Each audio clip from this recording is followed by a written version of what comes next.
Vaheguru Ji Ka Khalsa, Vaheguru Ji Ki Fateh.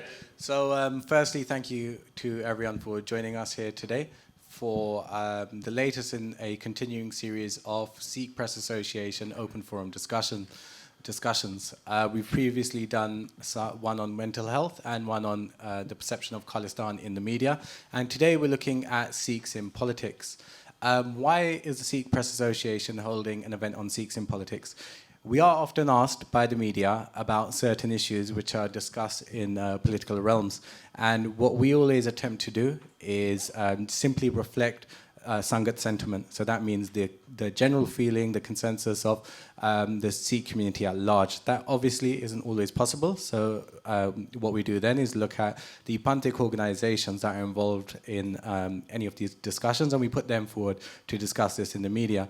In doing so, though, we often get asked about, what about this position, what about that, how does this work, and what more can be done in certain situations in regards to how our political representatives are working in those realms. So we organize this event simply for you all, the Sangat, all of our viewers, to get a better understanding of how Sikhs in politics work and how it can work, or if at all it can work, for the betterment of the Panth entirely.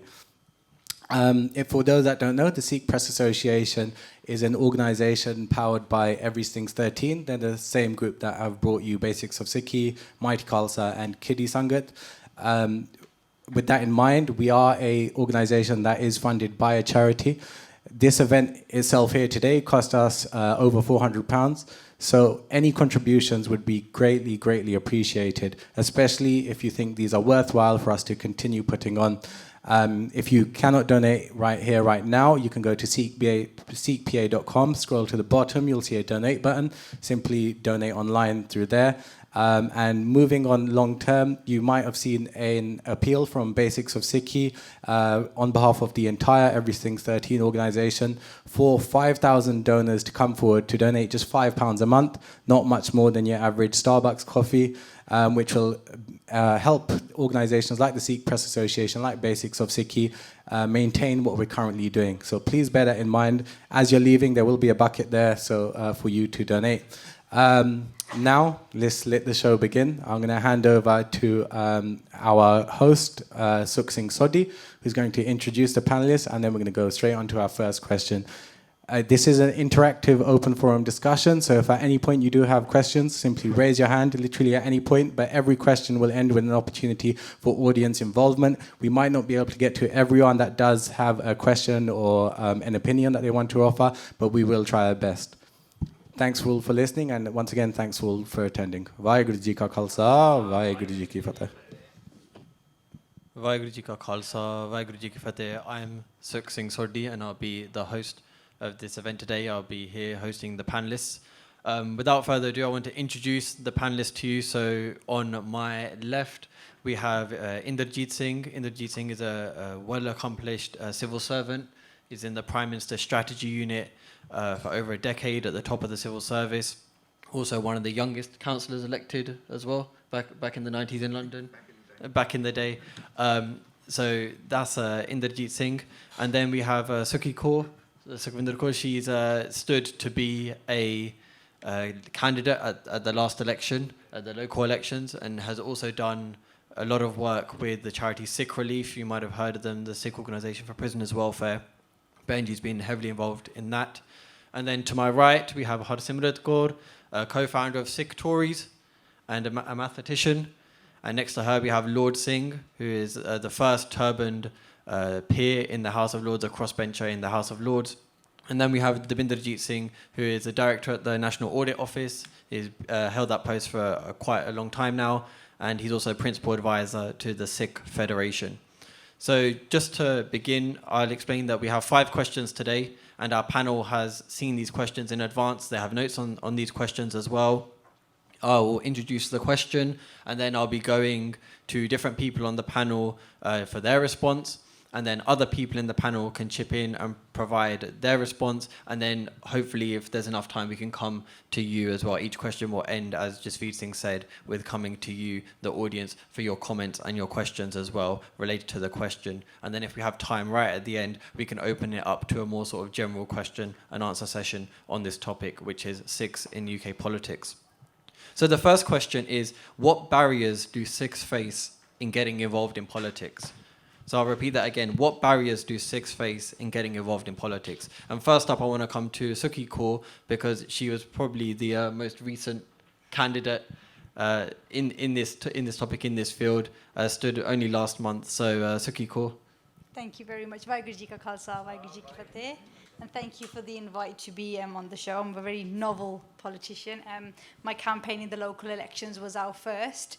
And going back to the question about barriers, I think I can only give my personal experiences, being a woman, being an activist, having 2 young children, it is hard. I mean, when you're campaigning, and you're campaigning in what was perceived to be, I was put in an unwinnable seat, the token Bain candidate in an unwinnable seat. But you're campaigning, you're door knocking, you're putting yourself up against abuse sometimes, especially some parts of the ward I was standing in. And so you are making yourself vulnerable, and it's that lack of support really. And I think the biggest barriers that, not just in politics, I think, for women coming forward in any form of seva, be pantik, it saddens me to say that sometimes it's our own that place barriers on women. I am one of 2 women who sit on the executive of the Sikh Council, and the history of other women that have sat on the Sikh Council has not been a pleasant one. There was just a conversation that I took place with a very respected female scholar who talked about a very well-known organisation giving her abuse, intimidation, about the things that she was talking about not meeting their perceived agenda of what should be priorities for the Sikh agenda. So yeah, it is a difficult space, and we've got a lot of work to do as a community to not be barriers to our own people, I think, and especially to women, because there is that, and I'm going to say it. You know, when you're a woman and you put yourself out there being a spokesperson for a very well-known charity, the abuse that I had when I was very forthright in some of my opinions, you know, it can be via social media, it can be via phone calls, threatening phone calls, and this is just from our own people. And, you know, it has to be put out there because it is an issue, and we do need to work at 1, calling it out, 2, moving away from that to support our women to become the future leaders that we know that they're capable to be. And it shouldn't be such a battle.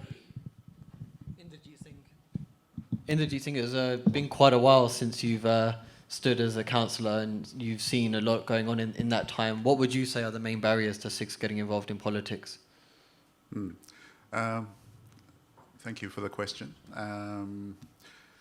I suppose if we start with a clear focus on the Sikhi backdrop, which is Miri Piri, and if we use that as our sort of route into politics, there shouldn't be any issue. And I'm very sad to hear what Sukh just said and expressed. And it's very sad that in 2018, women in our community are facing those sort of hurdles and barriers. I condemn that outright. I think we all should condemn it. In terms of the barriers themselves, I mean, we have several. The political institutions that we subscribe to, be it Labour, Conservative, Liberal Democrats, for God forgive UKIP, who are almost finished, any other, the Greens are in ascendancy at the minute. So we have different labels, and we've got those across the panel here today.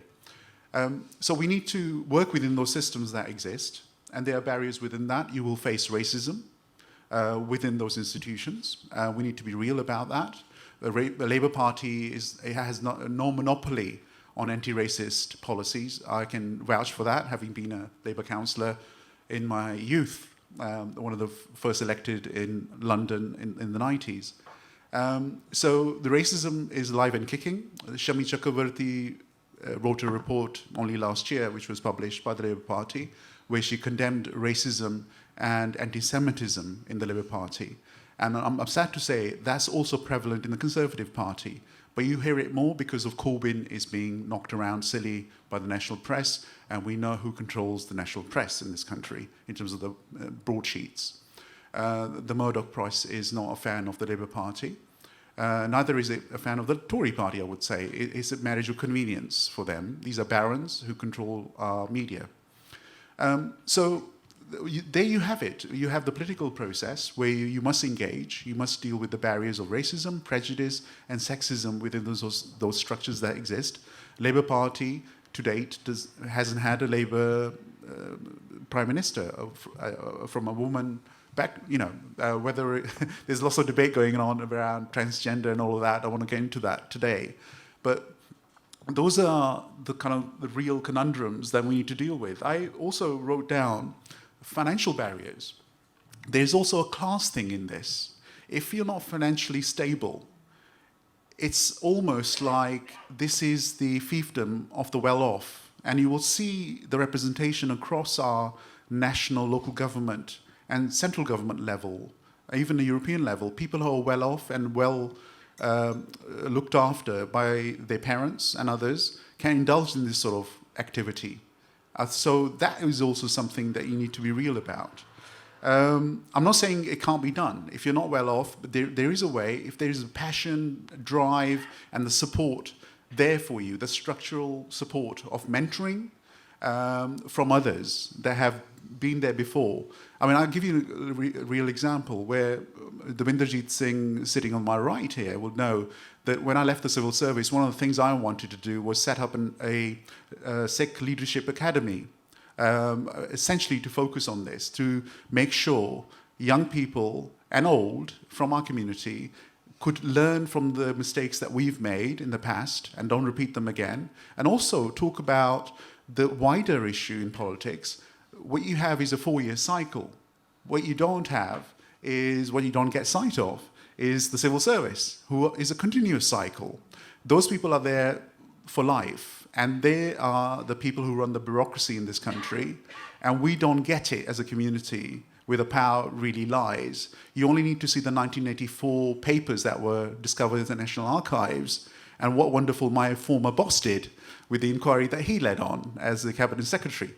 And that was a whitewash, and we know it, and William Hague stood up in House of Commons and gave a wonderful closure on that, and people are still banging their drum in our community around that, rightly so.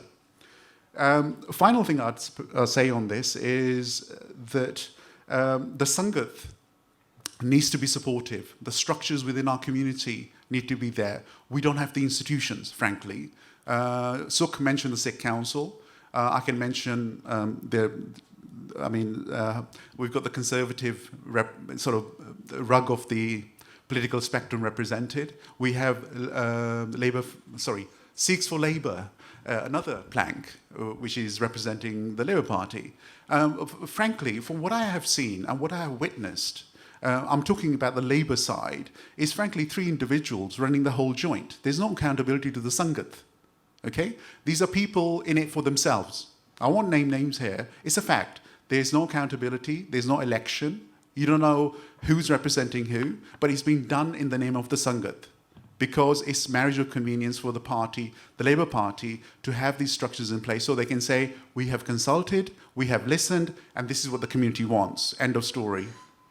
Is that really what the community wants? So we got barriers inbuilt by the very organizations that are supposed to be representing our interests as a Sikh community. They are not doing so. They're doing it for their own personal fulfillment, I would argue. Thank you very much. You mentioned about the 1984 papers and the civil service as well. You mentioned Devinderjeet Singh, so I think it'd be a good time to bring him in. What are your thoughts on this? Waheguru Ji Ka Khalsa, Waheguru Ji Ki Fateh. I think, just going back to the question, because I suspect 1984 will come up again. In terms of the barriers, I think we've heard about racism. That's an obvious one to say that Sikhs, like others, experience racism. But I want to get into a bit more into the Sikh identity and why that causes issues for our political system. And secondly, the system itself, which Indrajit touched upon. the system, it doesn't matter which political party you're talking about. You take the trade union movement, it's full of racism. Anyone that comes through the Labour movement knows to become a politician, getting the support of trade unions, it can be a real challenge. So I think this is something that goes, it doesn't matter which political background you come from, is to get into the system, you will almost certainly experience that racism because of the system. But moving on to visible identity as one aspect of identity, and a very simple thing, names. You know, politicians, and I don't need to name names because you know who they are, but you look at every single member of parliament selected for the Labour Party, Conservatives or Liberal Democrats, some of them don't use Sikh names. You know, to almost become westernised, to become acceptable, they've actually adopted different names. That is something that, you know, we should actually, we're talking about future generations, we should be actually proud of our identity and our names. Names are basic things. Then take actually some of those politicians. Some of those politicians, I've controversially said this at events, I don't regard some of them as Sikhs. And I say that quite strongly because you look at their partners are often non-Sikhs. Another aspect of actually becoming part of the system. So we need to go back to our very heart, talk about Miri Piri da Siddhant.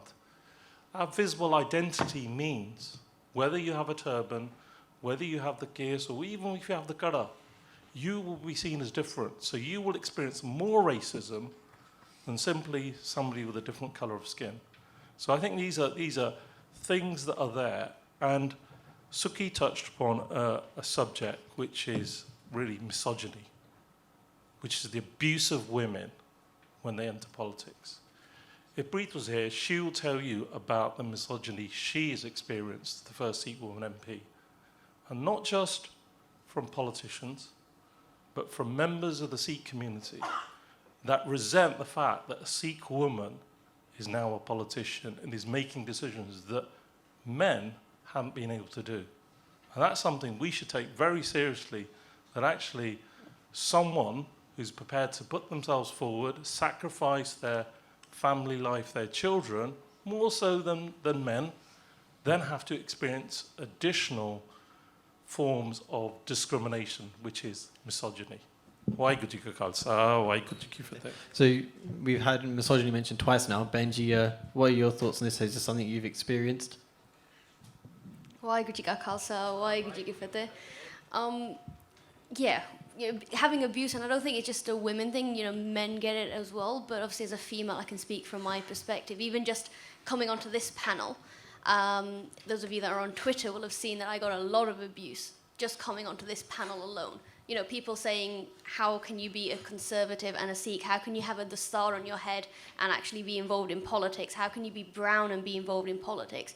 And actually, yes, they're valid questions, but why go to the extent of some of the comments that say, you know what, take the star off, you're not a real Sikh, or you're a disgrace to the Khalsa Panth. You know, if you go to that extreme, I even got to the point of getting the police involved at one point because there were certain individuals who found out where I lived, and this was back in the day when I was at university, so 4 or 5 years ago, and started stalking me just because of my political views. That is just 100% out of order, and I don't want anyone, regardless of whether it's me or a male, female, anyone in any political party, in any way in the public life want to go through that. So I'll be honest about what I went through. That is just 100% out of order, and we should not stand for it. What I found very interesting, though, was who actually stood up and said something on Twitter. Okay? Suki PA came to my defense and says, hang on a minute, this is out of order, it's abuse. And that was really grateful. You know, I'm really grateful for that. But none of the other big organizations, and they were all tagged in, decided not to say anything. And that is 100% wrong. If you have a name like, I'm not going to mention names, everyone knows who the big organizations are. If you have a name and you have people following you and you have a big platform and you are one of the loudest voices in the community, you have a right and you have a duty to stand up and say what is wrong and what is right. And if you are seeing someone, even if you disagree with their political views, being abused online, in person, wherever it may be, you have to stand up. And I was quite disappointed, and it's not the first time, but I was really disappointed that no one stood up and said that. I just want to come back as well to what Baisab was saying, where he's talked about actually not classifying certain MPs as Sikhs. From my point of view, who are we to say that? You know, from my point of view, this is another barrier for people getting involved in politics. They don't get involved in politics because they're a Sikh. They get involved in politics because they want to do something for their constituents, for their party, for their country. Being a Sikh is a bonus because they can do Sikhi-related or Banta-related seva at the same time. We can't go around to say just because someone doesn't wear a dastar or doesn't have the right name or doesn't use their Sikh name isn't a Sikh. You know, I would never say that to someone. I've had that same stuff thrown at me, and I would never want that to go to anyone because that is just, it's just another barrier. You know, people don't want to get involved because people get thrown abuse like that. And it is abuse. I don't think that anyone should stand for it. And then the only other thing that I'd probably say is the biggest barrier is probably ourselves. And I think people forget that. Everyone in this room, you are here today. What are you doing to get involved? What are you doing to learn? You know, I got involved at the age of 18 because I was a curious kid. You know, I was just like, I want to get involved. I want to see what it's about. 8 years later, I'm getting involved. I know what this political system is. I know how things work a little bit. I'm still learning. But actually, I had the curiosity. I had the confidence. I actually had a bit of drive. And I decided, actually, I want to go for it. Whether I fall, if I fail, it doesn't matter. I'm going to learn from that. But that's what everyone needs to do. They need to have a bit of curiosity, a bit of confidence, a bit of drive, and actually just go out and about. You know, figure out what it is, whether you want to, doesn't matter what party you are, I just say get involved. If you're not involved and if you're not at the table, you can't change anything. And finally, Lord Singh, you are probably the longest serving Sikh parliamentarian. You've been in House of Parliament, although albeit not the Commons, for quite a long time now. So what have you seen about barriers to Sikhs coming into Parliament in your time? I've seen no end of barriers before and during Parliament. That I started life as a mining engineer. I went through a very arduous 5-year course involving working at the coalface as well. And at the end of the 5 years, I passed my first-class mine manager certificate of competency and went for an interview with the then National Coal Board. They told me to my face, the miners would not like to see a Sikh mine manager. Could you go in the scientific department? See, that was then normal. There was no race relations laws. You could not do anything about it. Now, that sort of prejudice is not something confined to the Western people or to the British people. It is natural all the world round. The worst prejudice I encountered was in Bengal, in India. The prejudice is natural. We fear that which is different. And the more different anyone is, or looks, or appears to be, the harder it is. So if you have a brown color skin, you get discrimination. If it's darker, you get more discrimination. If your appearance is a Sikh appearance with a turban and the symbols, you get more suspicion. It's something we have to recognize and combat. And we've got our spirit of Chardikala, we've got to fight it. It's not going to go away. Women, as has rightly been said, experience additional discrimination, misogyny, anything. We see it again and again, even today. So there are these discriminatory factors that make it extremely hard, and you have to be very committed. When I've been working on the borders of government in the interfaith work and other things for many years. And it was suggested that I should apply to be an independent peer. That was done because it was clear that I wanted to keep to Sikh principles, and neither of the parties would probably have me anyway, because I've always been firm in my beliefs. what comes first is Sikhi. At the interview, I was asked, do you realize that if you are appointed, you'll be the first turban Sikh? And I, with that thinking, immediately said, no, I don't want to be a token Sikh. I want to be, I'm happy to be there for what I can do.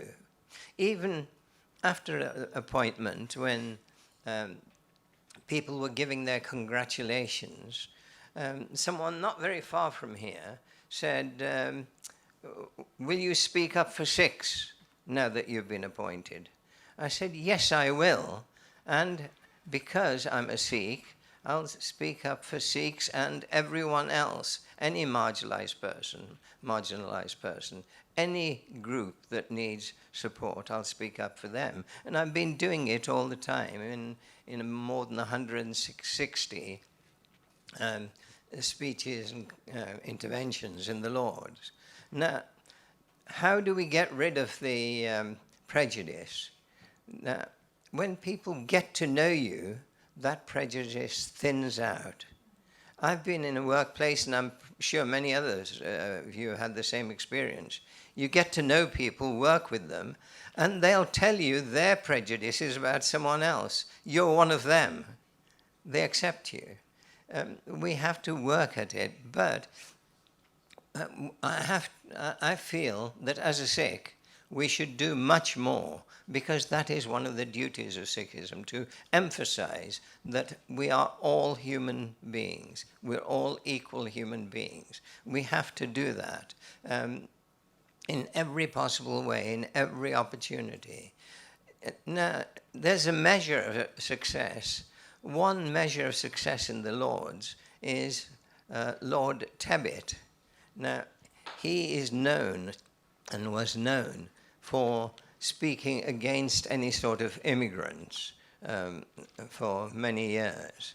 Yet he got up after hearing contributions about what Sikhs stand for and what our ethos is. He said that if there's any sort of, this is in Hansard, if there's any sort of difficulty or emergency of any sort, the safest place you can be with is with a large group of Sikhs. That is coming from Lord Tebbit. When they get to know us, it's quite a different picture. So we have to, within Parliament, outside Parliament, project Sikh values at every opportunity. We have to do that.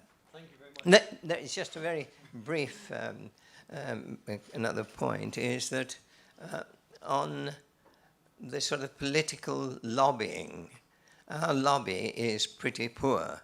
It is so poor that Sikhs are often opposing Sikhs. Now, if you see two strong lobbies, the Jewish and the Muslim lobby, and they've succeeded so far, they've got extra resources within government to deal with their problems, hate crime and so on. Hate crime among Sikhs is not recognized. It's a major issue for Jews and Muslims. I'll stop there. Thank you. Thank you very much. I'm eager to hear input from the audience. So we want to hear from you, especially if you're somebody that's tried to get involved in politics as well and has faced a barrier of some sort. If anybody wants to contribute or ask a question on that line. So contributions from the audience. Yeah. Come on. Don't be shy. Nobody at all? So could I ask a question, because it sort of bothers me, which is, in the last general election, because it was a snap election, you know, 2 Sikhs got in, and they wouldn't have got in through a normal process. I have to be quite honest about that, because of the way the selection process was done.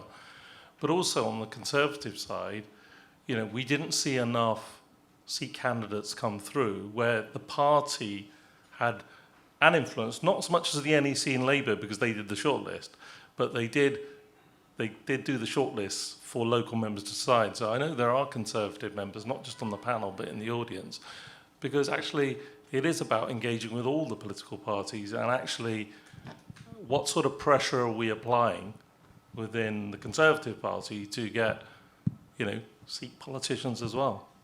Does anybody on the panel want to respond to that?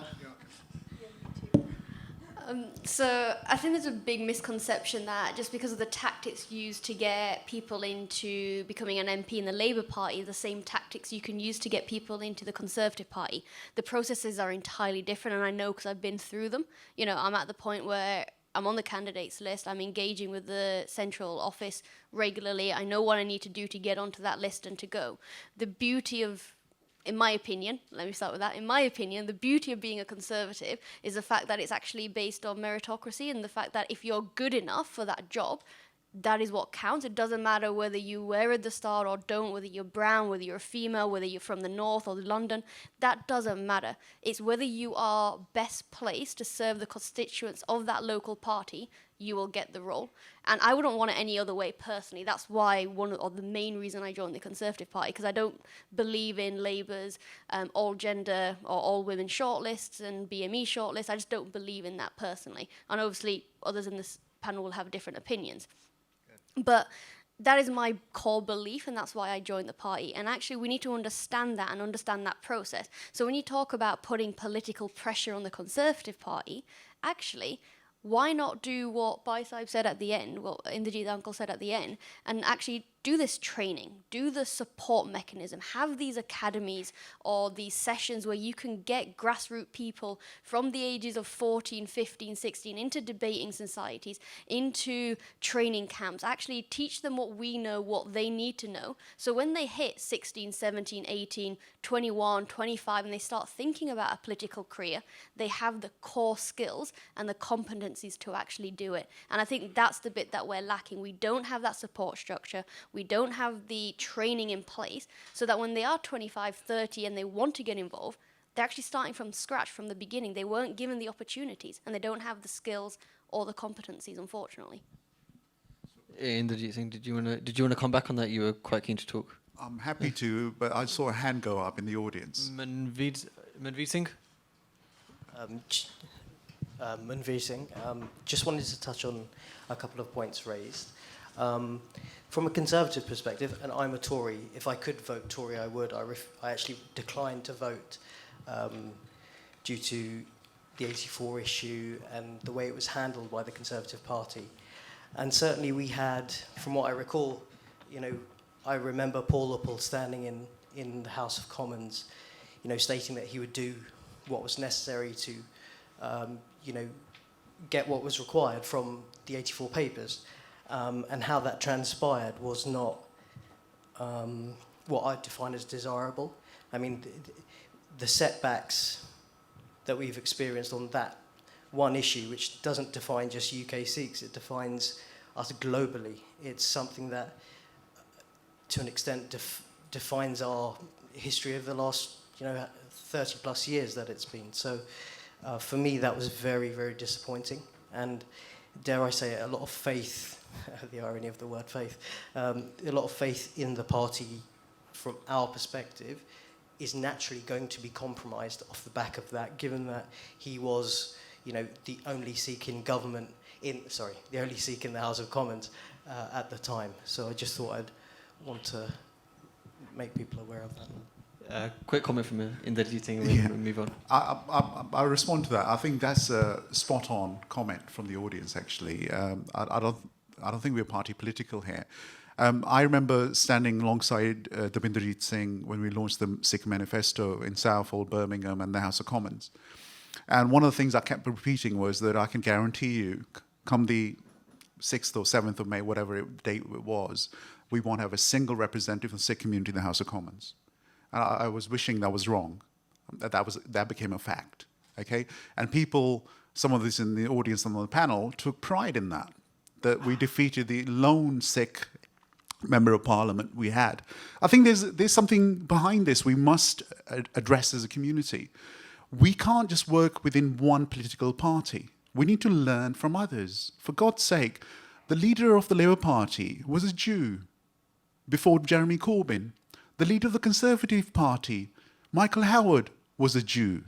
Now, they work across parties, across political spectrum, and we can't confine ourselves to just one little party. And I totally agree with you that we had a representative in the governing party at the time, And we should be supporting whatever our political differences, we should put them aside and basically hold those debates and accountable questions that we need to ask those representatives behind closed doors and come to a view.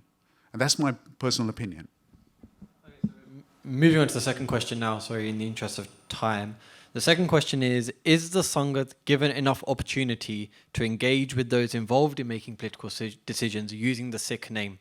So here, this is when political decisions are being made and Sikhs are being referenced. Either a politician has said, for example, I've talked to the Sikh community or I've talked to Sikh representatives. Is there enough engagement with the actual Sangat when that sort of stuff happens? So I'm going to first go to Dabinderjeet Singh because he launched the Sikh Manifesto. He's heavily involved in the Sikh Manifesto, which obviously has a Sikh in the name. So please give us your thoughts, Dabinderjeet Singh. I think this question needs to be unpicked in terms of you need to look at this over a period of time. So when government, and Inderjeet's already talked about the bureaucracy, the civil service, when they want to deal with communities like the Sikh community, they don't want to deal with organisations. That's the honest truth. They want to deal with individuals. They find it easy to go to an individual and say, we've talked to the Sikh community. That's historically the way it's been, and for a very long time. And there have been various individuals that have been advisors to government of different political persuasion, so it doesn't matter about who's in government, but the Sikh advisors have remained the same.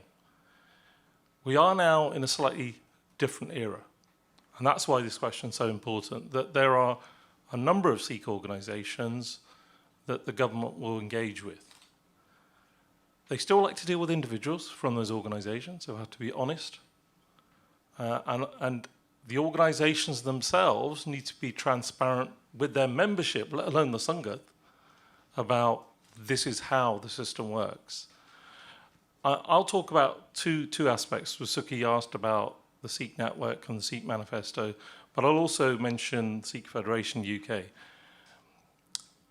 The question is about Sangat. Ask yourselves this. There are 4 or 5 Sikh organisations that currently deal with government. How many of them hold regular events in a Gurdwara? Not a meeting, but engagement with the Sangat. And I can guarantee you, you'll be able to count them probably on 1 or 2 fingers. And that's regular engagement, month on month, with the Sangat. Second aspect is the Sikh Network and the Manifesto. How did that come about? How did we go about, putting together the manifesto? That was a series of open consultation meetings throughout the country. In the North, Leeds, Bradford, in London, in the West Midlands, in the East Midlands. That was direct face-to-face. So what were the issues? You clearly don't start off with a blank sheet of paper. You present some ideas, you get people's thoughts. That was going again. All those events were in Gurdwaras because it was trying to engage with people. But apart from the Sangat, in 2018, we need to accept that a large part of the Sikh community isn't the Sangat in the traditional sense of the word. Not every Sikh goes to the Gurdwara regularly. A large number of Sikhs go very infrequently. They go for your family occasions, they will go for your Gurpurbs. So therefore, social media and the wider media, and I don't mean Sikh television channels, I mean newspapers that ordinary people, Sikhs and non-Sikhs, read, television stations. That is the other way of engaging. It's very much a one-way process, unfortunately, through television or through newspapers. But these are all the things that actually any Sikh organisation that wants to claim it represents a part of the Sikh community. I think no Sikh organisation can claim to represent the entire Sikh community. It has to be a range of voices. And that's the other myth.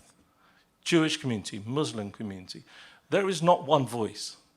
I can give you people in the Jewish community that talk with different voices. I can give you people in the Muslim community that talk with different voices. we shouldn't always say that there shouldn't be a difference of opinion within Sikhs. Difference of opinion is actually a good thing, and we should debate those differences of opinion. But I think, going back to the question, ask yourselves who engages with the Sangat. We've moved away from that one advisor who is the voice of the Sikhs, telling government what to do or not to do. We're now probably on a journey. We haven't reached that point where ordinary members of the Sangat feel the people that are representing them are truly represent their voice, but actually we're moving in the right direction. I want to ask Harsimrat Benji, as somebody who co-founded Sikh Tories, and with that name as well, what do you think about this? Do you sort of feel an obligation to engage in Sangat with that name? Have there been opportunities for you to do so? Does the Tory party look at you as a representative of the Sangat generally? So I'll do the last question first, because that's quite an important one. Does the Conservative Party see us as a representative? Fundamental answer is no. We are very new. We've only been up maybe short of 18 months, so we're still establishing what it is that we want to get out of our group. There's about 30 to 40 people now in the group, in terms of it's a flat structure. There is no, all right, I came up with the idea of let's get loads of Sikhs together who vote Conservative and let's see what happens. But apart from that, that's the limit of my co-foundness, if that's a word. But apart from that, it's like literally if anyone has an idea and they want to run with it, they can. So this week alone, I've had WhatsApp messages from someone who's actually taking the National Blood Service and the Bone Marrow Service to Parliament and lobbying MPs to say actually more British Asians and Indians, particularly Sikhs and Hindus and Muslims and everyone, but particularly Sikhs, need to get on the bone marrow register and the blood register. Now, as a Sikh Tories organisation, 100% we're behind that, and through that, we've emailed all of our Conservative MPs that we've got connections with, we've rang them up, we've told their office, this is what we're doing, and come down and support us. So that's kind of how we are working and how we are delivering so far.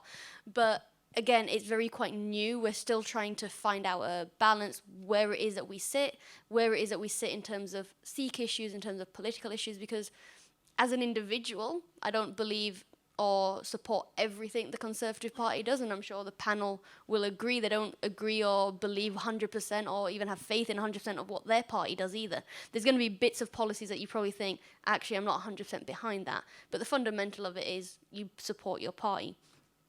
I think getting Sangat involved goes beyond Sikh names, though. Just wearing a dastar or going to the Gurdwara or having your own Sikh name has a big impact. So the last general election, obviously it was a snap general election, but what I did was, I used to live up in Bradford, Leeds area, just moved down to London recently, but what I did there was actually, because I had a good connection with the local Gurdwara, is I invited the Labour candidate, the Lib Dem candidate, and the Conservative candidate, each on different Sundays, because not great to have them there together, and we just asked them a series in Sangat, the same 10 questions, and then they responded to the Sangat. And then what we did is we wrote it up, and when I say we, there's a group of us from different backgrounds, different ideas, and we all put the questions together, we wrote it up, and then we gave it out to the Sangat the week before the general election and said, you know what, we're not going to tell you how to vote, we're not going to tell you what to do, these are the questions you wanted answering, we've got them answered, now go and make your own decision. And I think that's vital, that's the best way to get Sangat involved. Don't tell them how to vote, give them the facts. Let them make their own decision, because everyone's going to have a different way or a different topic or policy that's going to impact them.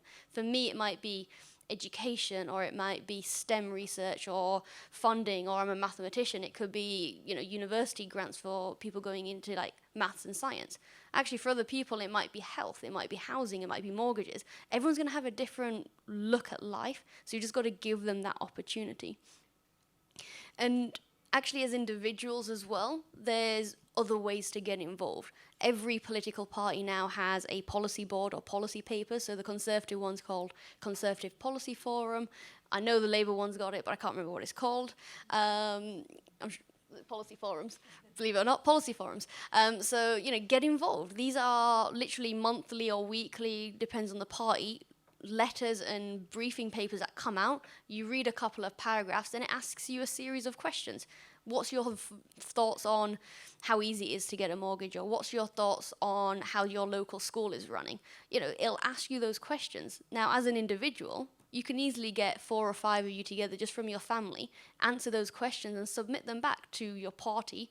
And if your party happens to be government, you could see that your voice, and if you get enough people and that theme is the same, that coming through into policy. And I think that's really vital. You know, we can't rely on using Sikh names and Sikh organizations. We each individually have a Sikh name as well. So we need to be using that to the best of our ability. Sorry, I think Lord Singh wanted to come in here.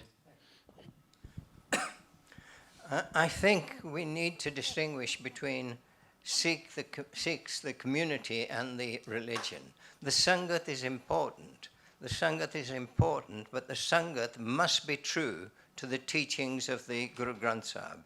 Sikhs that are not religious at all and are not interested in the religion are not part of the Sangat. They're part of the wider community, but not what we call Sangat. Now, it is important that when we engage with government and others, we're always true to what the principles of Sikhism. Now, as one of the 1 or 2 advisors that Davinderjeet Singh was speaking about, I've been speaking and having dialogue and arguing with governments, and quite fiercely with governments, sometimes supporting, sometimes criticizing, for many years, even when Davinderjeet was a student at university. I've been doing that now, and I've also been broadcasting for about 34 years on Sikhism.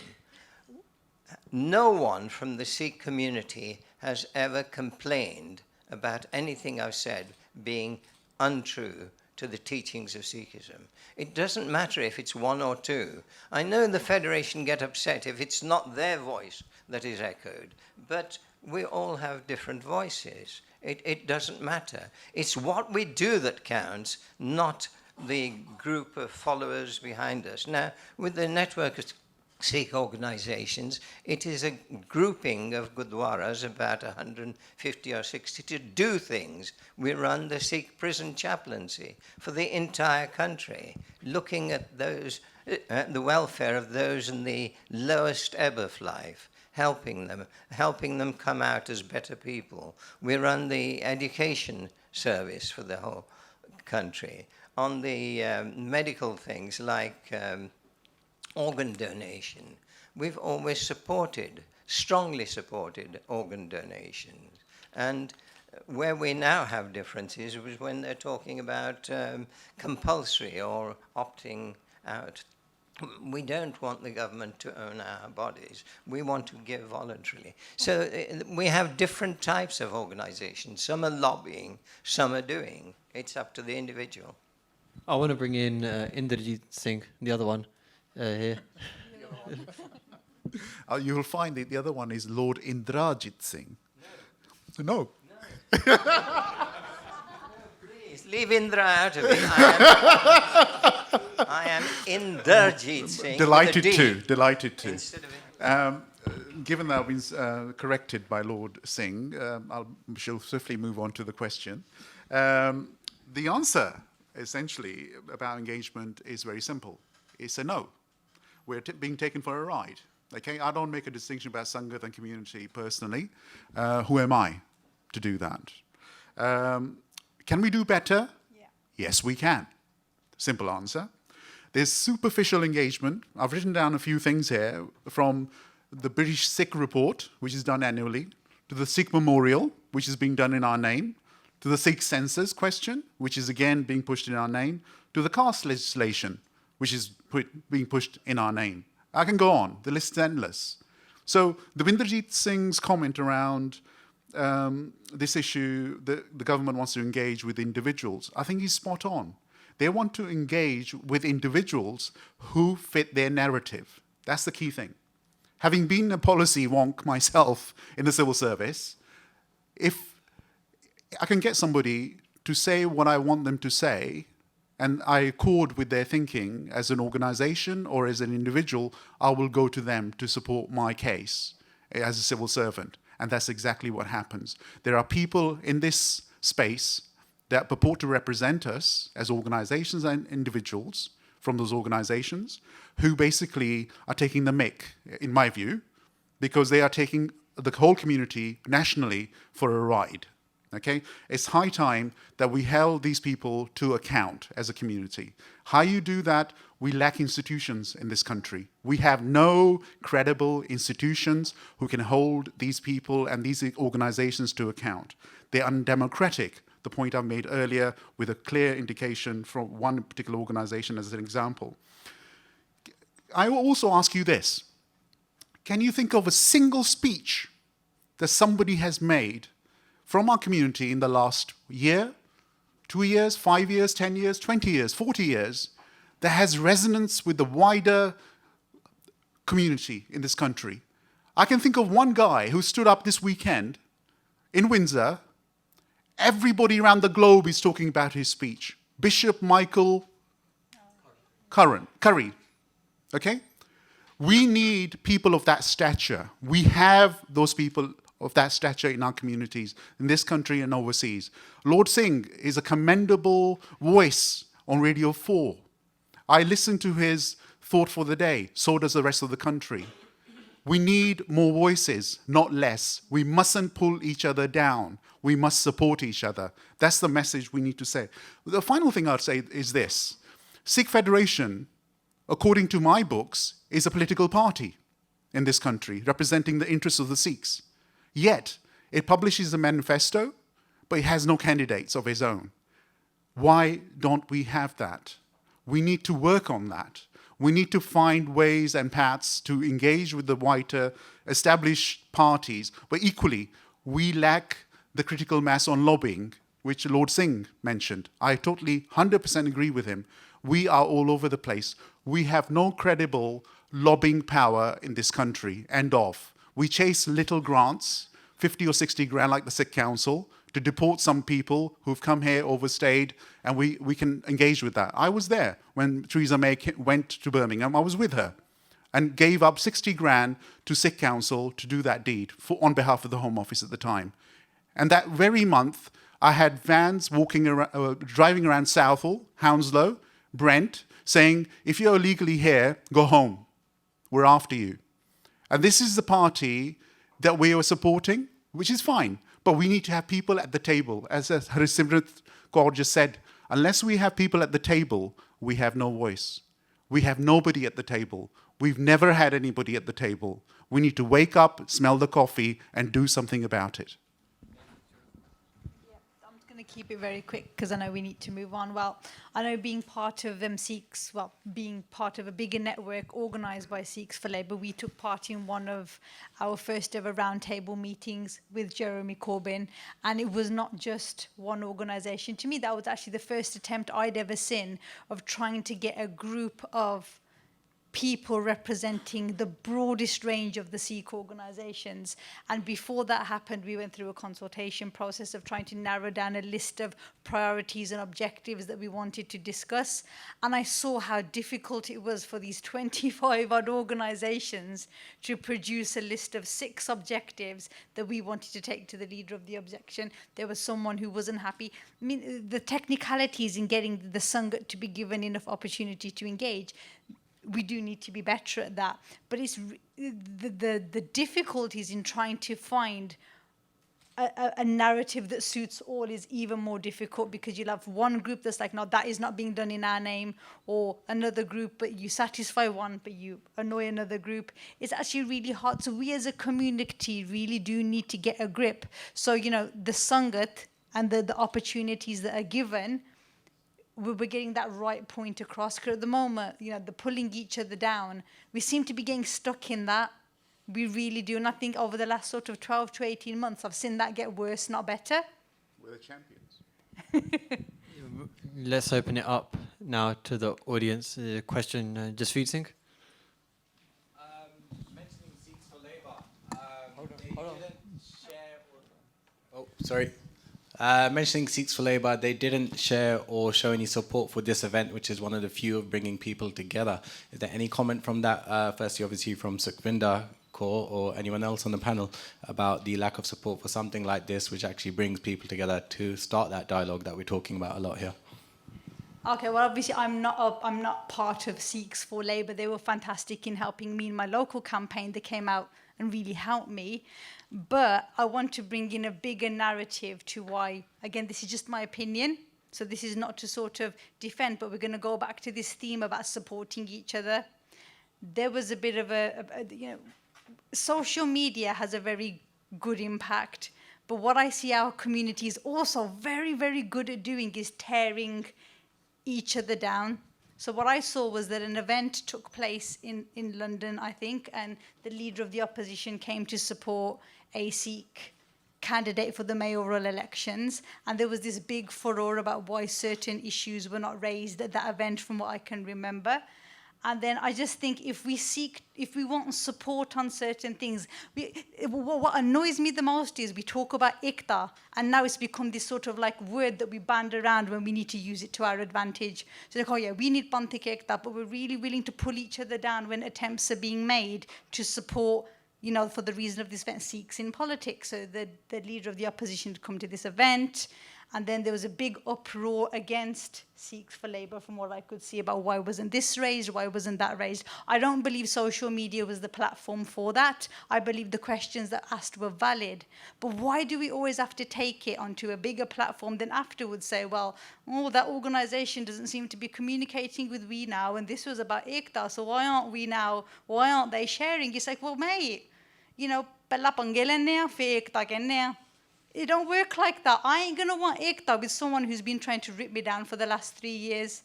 And I think we are getting to a stage now where we are so volatile with each other as organizations. When we try and pull together organizations under the ekta banner, yes, we can do it. We've got fantastic examples of that. Look at the Paramjit Singh Panma case when he was extradited back. That was a fantastic example of ekta, of every community, every organization playing its part and having a successful result. But we can't just keep banding this word of ekta around, and then when there's an opportunity, using it to make very public, very embarrassing attacks against your own community, putting it out there for everyone to see, and then saying, well, now we wanted a bit of support and it's not there. Why not in the name of ekta? Well, where was that ekta when we're starting these very... Again, our internal mechanisms need to be better, and we need to have ways to resolve our conflicts or issues or differences of agreement that we're not... I don't think that we're doing very well yet, which leads to issues like what you just mentioned. Thank you. 30 seconds. Just to bring on that, I fully agree with what Benji said in terms of ekta and I guess Bange. It's always good to bring Punjabi into a debate. And I think on that is we're bringing Indian politics and Indian mentality and Gurdwara politics, and how, I guess without any disrespect, but how our elders used to run the Gurdwara and how our elders used to do politics into UK politics. It's a different kettle of fish, guys. We need to stop thinking about how did they do it and think about, actually, we're all educated. Majority of us have been to university, got apprenticeships, got a job. We're standing on our 2 feet. How do we do it in the UK? You know, some of us are first generation, second generation. If we're third generation, that's a bonus. But what do we need to do to learn from the Western community on how to engage with our Western MPs and Western politicians? And then how do we bring that into our own communities and our own institutions to make sure that actually we're not bringing in this Indian mentality of ripping people's dastars off when we disagree with each other at a Gurdwara or an event, or actually standing up and just raising our voice. You know, at the moment, this, and I'm sure they'll be fine, but this event's been great. I went to an event a couple of months back maybe, which was about the Sikh census, which I think the Home Office did. So it was a government-led event, and the amount of raised voices, people standing up out of their chairs, literally about to throw a punch at each other. I was just embarrassed to be in the room. I'm sorry. I was embarrassed to be in the room. Let's cut it out. Let's be professional about it. And let's get on with the job, because we've got a lot of influencing to do. And you know what? If that means that we need to have a frank conversation with our elders and say, I'm sorry, but Bhai Sahib, Uncle Ji, Auntie Ji, we need you to step back and let us lead. We will come to you for advice. Then we need to have that open conversation as well. I wanted to pick up Jasveer's main question, which is we got an organisation that purports to represent the Labour Party, yeah, the Sikhs within the Labour Party, which is Sikhs for Labour, and yet they offered no assistance for this particular debate. Now, I've been very clear in my comments earlier. Accountability and representation from this community is non-existent. Nina Gill is an MEP. She's the chair of Sikhs for Labour. Joshan, Gurinder Singh Joshan, is a secretary, and he's been a councillor in West Bromwich, and he's everywhere when it comes to doing events with the leader of the Labour Party and so on and so forth.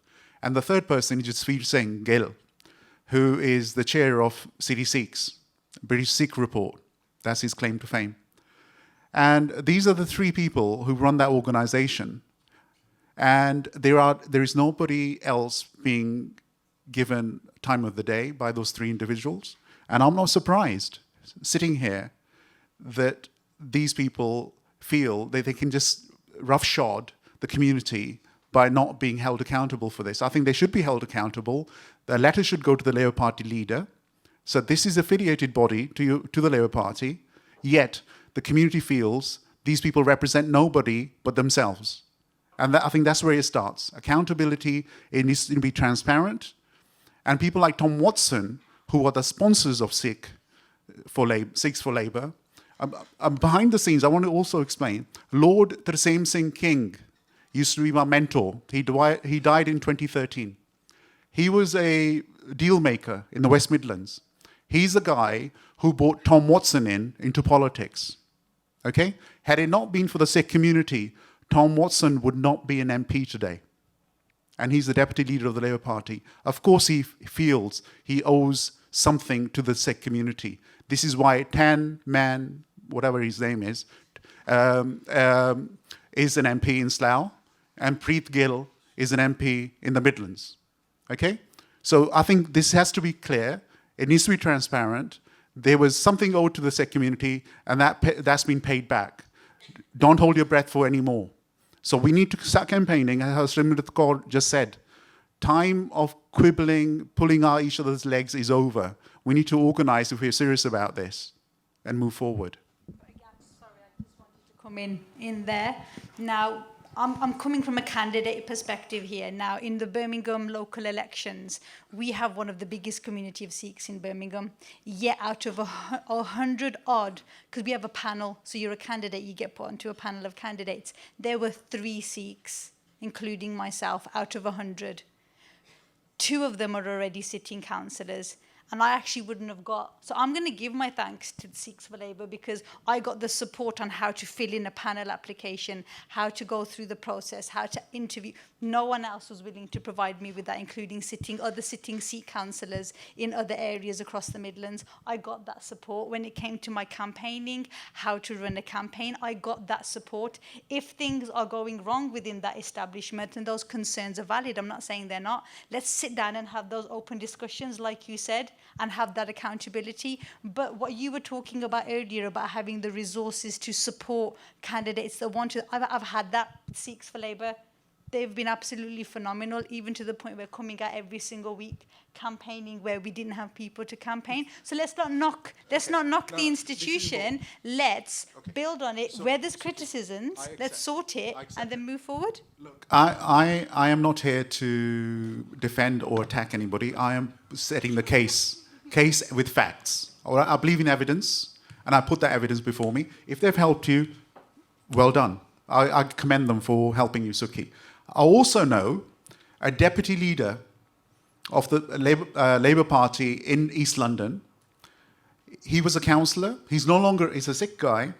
He's no longer a councillor. He was a candidate in the general election, the snap election that was called last year. They didn't turn up once to help him. I did, along with my other people. We did. Okay? So this is important. We need to keep it in perspective. These people choose who they want to support, and they choose who not to support. The issue for us as a community is we need support across the piece. We cannot distinguish between one or the other. We must be equal and fair to all. I want to move it on. I'm trying to squeeze in one more question. Sukhdeep Singh? Vaheguru Ji Ka Khalsa, Vaheguru Ji Ki Fateh. So I'm blessed to do a lot of education, going around the world and educating people about Sikhi. And this question fits quite well with Lord Singh. And that question is that why do you think it's okay for you to use your political platform in order to push your own views on Sikhi? Especially when it's quite unreflective due to your lack of, we can even say, non-involvement in Sikh educational organizations. It's a curious question that the network of Sikh organizations is responsible to the DFE for the inspection of Sikh schools, for advice on Sikh schools. We're totally involved in education. Now, my view, I need to quickly correct one or two things. First of all, I'll come back to that.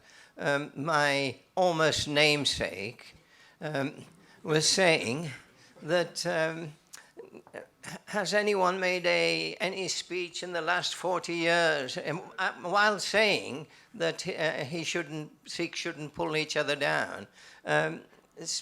Only a couple of weeks ago, I made a speech in the House of Lords, which was heavily critical. It was based on Sikh teachings and heavily critical of the mess that Britain, America, Russia, Saudi Arabia, and Israel, and all the other countries are making in Syria and the devastation of life there. That takes courage, but it was from a totally Sikh perspective. I started off by saying I'm going to, my apologies if what I say upsets people. I've kept to that.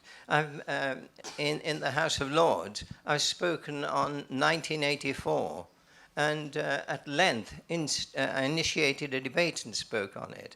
People do things. Now, the other accusation, sort of snide aside, is that these people talk to those that they want to talk to. Most of my life has been spent in battling with the establishment, with different political parties, even to the extent of upsetting David Cameron. Earlier, I'd upset Tony Blair by talking to them about Sikh principles and Sikh teachings. Because we have so much, we talk about politics, we have so much to offer the world, and we are just spending our time talking about little disputes or knocking each other down. That's not right. If anyone is doing anything positive, they should be backed and applauded, not sneakily criticized. Thank you. Oh, sorry, about education. I don't know, the question mentioned Sikh education. My views are those views of the Guru Granth Sahib and the Sikh Rat Maryada. Now, if other people want to believe different things, they're entitled to. But that is the view I will always push. Sorry, moving on to the next question, kind of ties into what we've already been discussing. But the next question is, when it comes to issues that will affect the Sikh community and also the perception of the Sikh community, there can sometimes be differences of opinions between Sikh political representatives. I think we've heard from this panel already. But the question is, how should these be discussed and settled? So I think there's an agreement across the whole panel that there are differences, but we don't want to focus here on the substantive issue, but more so on sort of the process about how they can be discussed and settled in a way that benefits everybody. And in this, I want to bring in Dabinderjit Singh first. Or Lord Singh first, sorry. Yeah. First of all, there are differences and differences of interpretation of Sikh teachings and differences of emphasis on different aspects of Sikh teachings. They are there. They should be respected. But when the differences come to criticizing or opposing the teachings of the Guru Granth Sahib, although we should do it, oppose those that criticize the teachings of the Guru Granth Sahib, it should always be done not violently, but in dialogue. But I cannot agree with someone, there's a dispute going on at the moment between the people from the Taksal who say we want the Dasam Granth, and the mainstream Sikhs who say it is the Guru Granth Sahib, we talk about Guru Manya Granth, that is the only teaching. Now, Like I said with the question, let's not discuss I'm not going into it, but issues here. when someone says, this is the difficult, I've got to illustrate the difficulty. If someone says, let the two sides get together and compromise, you cannot compromise between people who say belief in one God, that is the Guru Granth, through the Guru Granth Sahib, or people who talk about other gods. Sorry, There's no compromise there. Davinderjit Singh, you come in. I think because this is a Sikhs in politics event, I wasn't really going to talk about internal Sikh matters, but where there are differences of opinion amongst Sikhs about issues. You do have to just give examples, but I'm not going to say what's right or wrong. So, as I said before, differences of opinion are actually a good thing, and all communities have them. And we shouldn't just dismiss that. We should only have one view on specific issues. So if I just give 2 or 3 examples. So the 1984 independent public inquiry, there are differences of opinion. Let's just accept that. There are a sizable group of people that want an independent public inquiry. I'm just one that always goes back to, this is a Sikh PA event about Sikhs in politics. Sometimes we hear too much about just being part of a bigger group, not Sikhs. I'm going to keep on emphasizing, I'm proud to be a Sikh. I'm proud to be a Sikh, and therefore we shouldn't compromise when it comes to Sikh issues. So if you talk about Anandakarj, there are differences of opinion, but there is only one view, that Anandakarj can only take place between 2 Sikhs. These are the sorts of issues where there are differences of opinion that get played out in the wider public. So the 1984 issue is one that, you talk to a non-Sikh, they know about it, it's been there.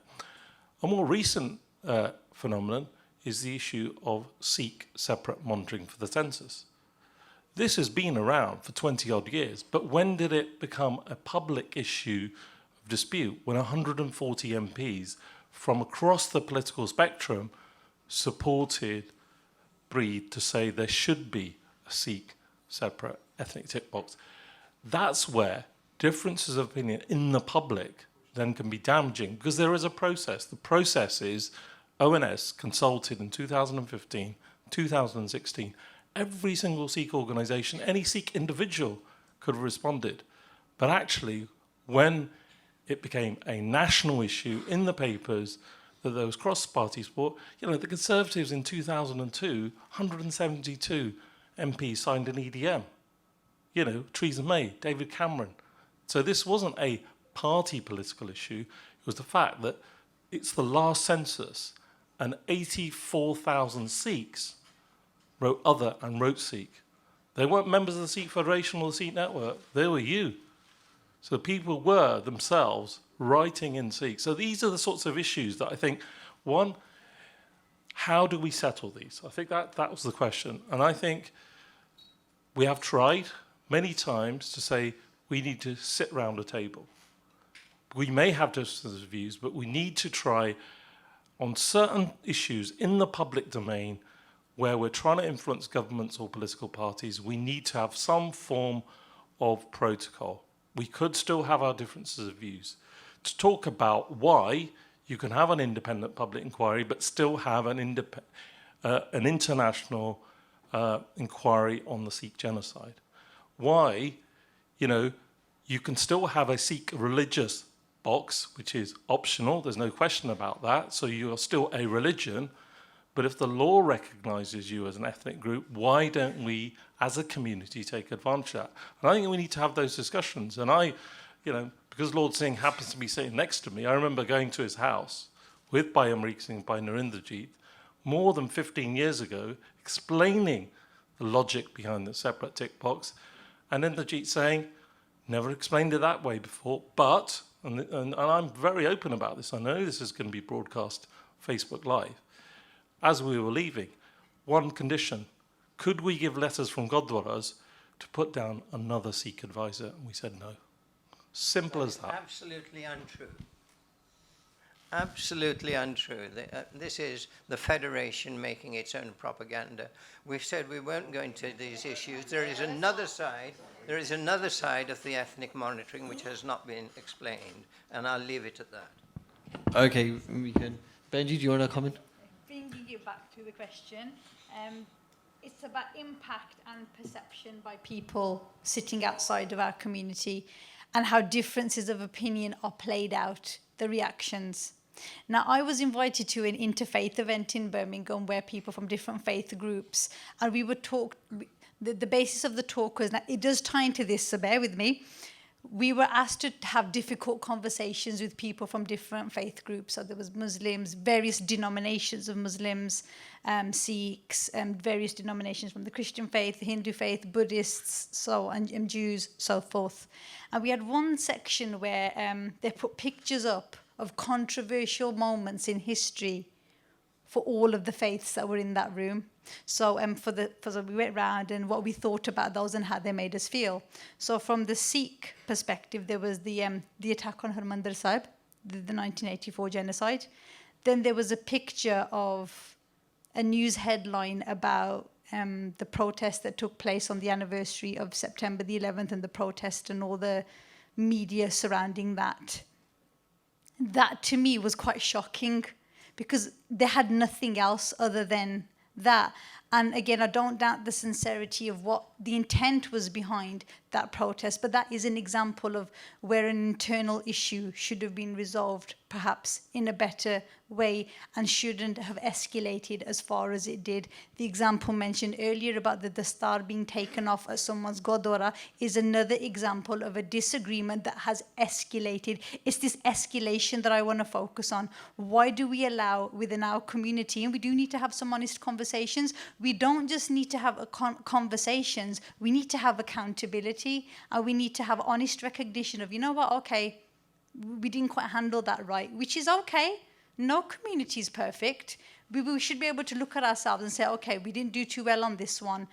Let's get it right the next time. The one thing that I find a little bit disturbing, and I do want to mention this, is that the incident about the elderly man who was assaulted and his dastar coming off, that there was a lot of narrative coming out justifying that, and I don't think we've got place. And this is coming out in a very public sphere. This is on Twitter, this is on social media. And this is how, when we on one side are trying to fight for legislation to protect our dastars, and there was the incident outside Portcullis House where a Sikh gentleman's turban again was forcefully removed, we're doing it to our own. It just makes no sense to me that we would then be justifying one while condemning another. So we do really not need just to have those honest conversations. We need to put in mechanisms, solutions, accountability for when these incidents take place too. And then the impact and perception will, by default sort itself out when we can sort our ways of dealing with issues out. Thank you. Yeah, very briefly.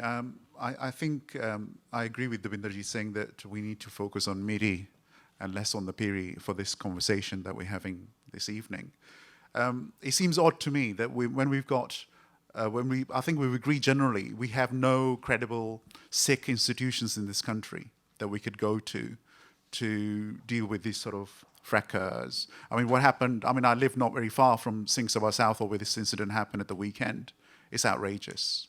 There, one place, a Sikh MP can stand up and condemn something that happened outside House of Commons, yet stays silent that happens inside a Gurukar. It's just hypocrisy to the core. Also, I want to bring in the organizations that we do have. We got 4 or 5 Sikh channels. Now, forgive me, but when was the last time you felt you were inspired, you were moved, it was talking your language, it was addressing your concerns? All they seem to be doing... I don't want to have a conversation, but will you please come after I finish my comment, which is, all I am getting from the Sangat or the community widely is that all they're looking for is direct debit mandates to be signed off, okay? And our Bajurg who used to go to the Gurdwaras are silently sitting in the bedroom, in the lounge or wherever they are at home. So Sikhi is propagated in a different manner to what it used to be. So I can ask you this question. We have 250 odd, I don't know what the exact figure is today, gurdwaras or gurukars across the UK. What is the future-proofing methodology that we're using as a community to preserve the future of our community in those gurukars across the country? When we have these 5 organizations who purport to represent the Sikh community. If I said to you, remove the golak from each one of those gurdwaras, we won't have the fracas that we are seeing today in those gurukars. I think that is the solution. But we do need to have a grown-up debate. We need to give space, as our gurus did. They had dissent during their time. We have dissent during our time. We have to be mature as a community to listen to that dissent, come to a view behind 4 walls, and then come out in the open, in the public, with one voice. Quickly saying something. Quickly. Probably just 2 points, really. I'll pick up on the Gurukar one first, only because only 2 weeks ago I was up in South Shields, so that's near Newcastle, at a Gurdwara Sahib just for a Kirtan Samagam, so literally there for about 4 days enjoying the Kirtan. And that Gurukar actually has an amazing way that it's run. It has no gyani, and the committee is full of everyone that's maybe 35 is the top age 35. Okay? They don't ever stand up on stage and ask for money. If they need something, they just do a ardas and say, Maharaj, if you want it to happen, it'll happen. You know, they don't ask for money, they don't ask for a mandate, they don't ask for direct debit. If it comes, it comes. And actually in the Sangat, and it was actually interesting me being there, because one of the uncles just came up to me and said, Beta, can you do ardas today? And I looked at him and was like, are you sure? And he was like, yeah, we all take it in turns, and today's it's your turn to do seva. If you get stuck, don't worry, we'll help you. Now that's the way that you run a Gurukar. Now you bring that kind of learning into politics and into actually in that Gurukar, they raise a family, and it's literally a big community. They have something called Seva Hour on a Sunday, and actually, literally everyone just gets together for 2 hours, they clean the whole Guru Sahib, and then they make langar together and they eat together as a family. Now we need to bring those kind of values into what we're doing in terms of politics.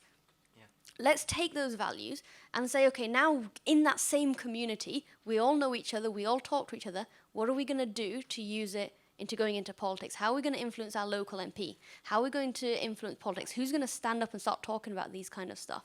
And then just the other point is something that I'm actually quite passionate about, and it links back to the first question about barriers for Sikhs. We need people to get off having hidden Twitter handles and Facebook handles and basically just spouting out a load of nonsense.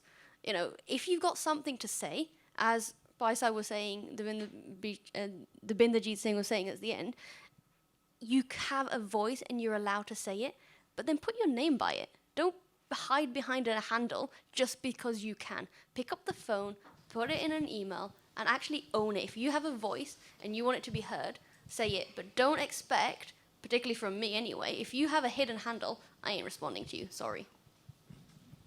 Just eating, do you want to come in? Just being aware of time.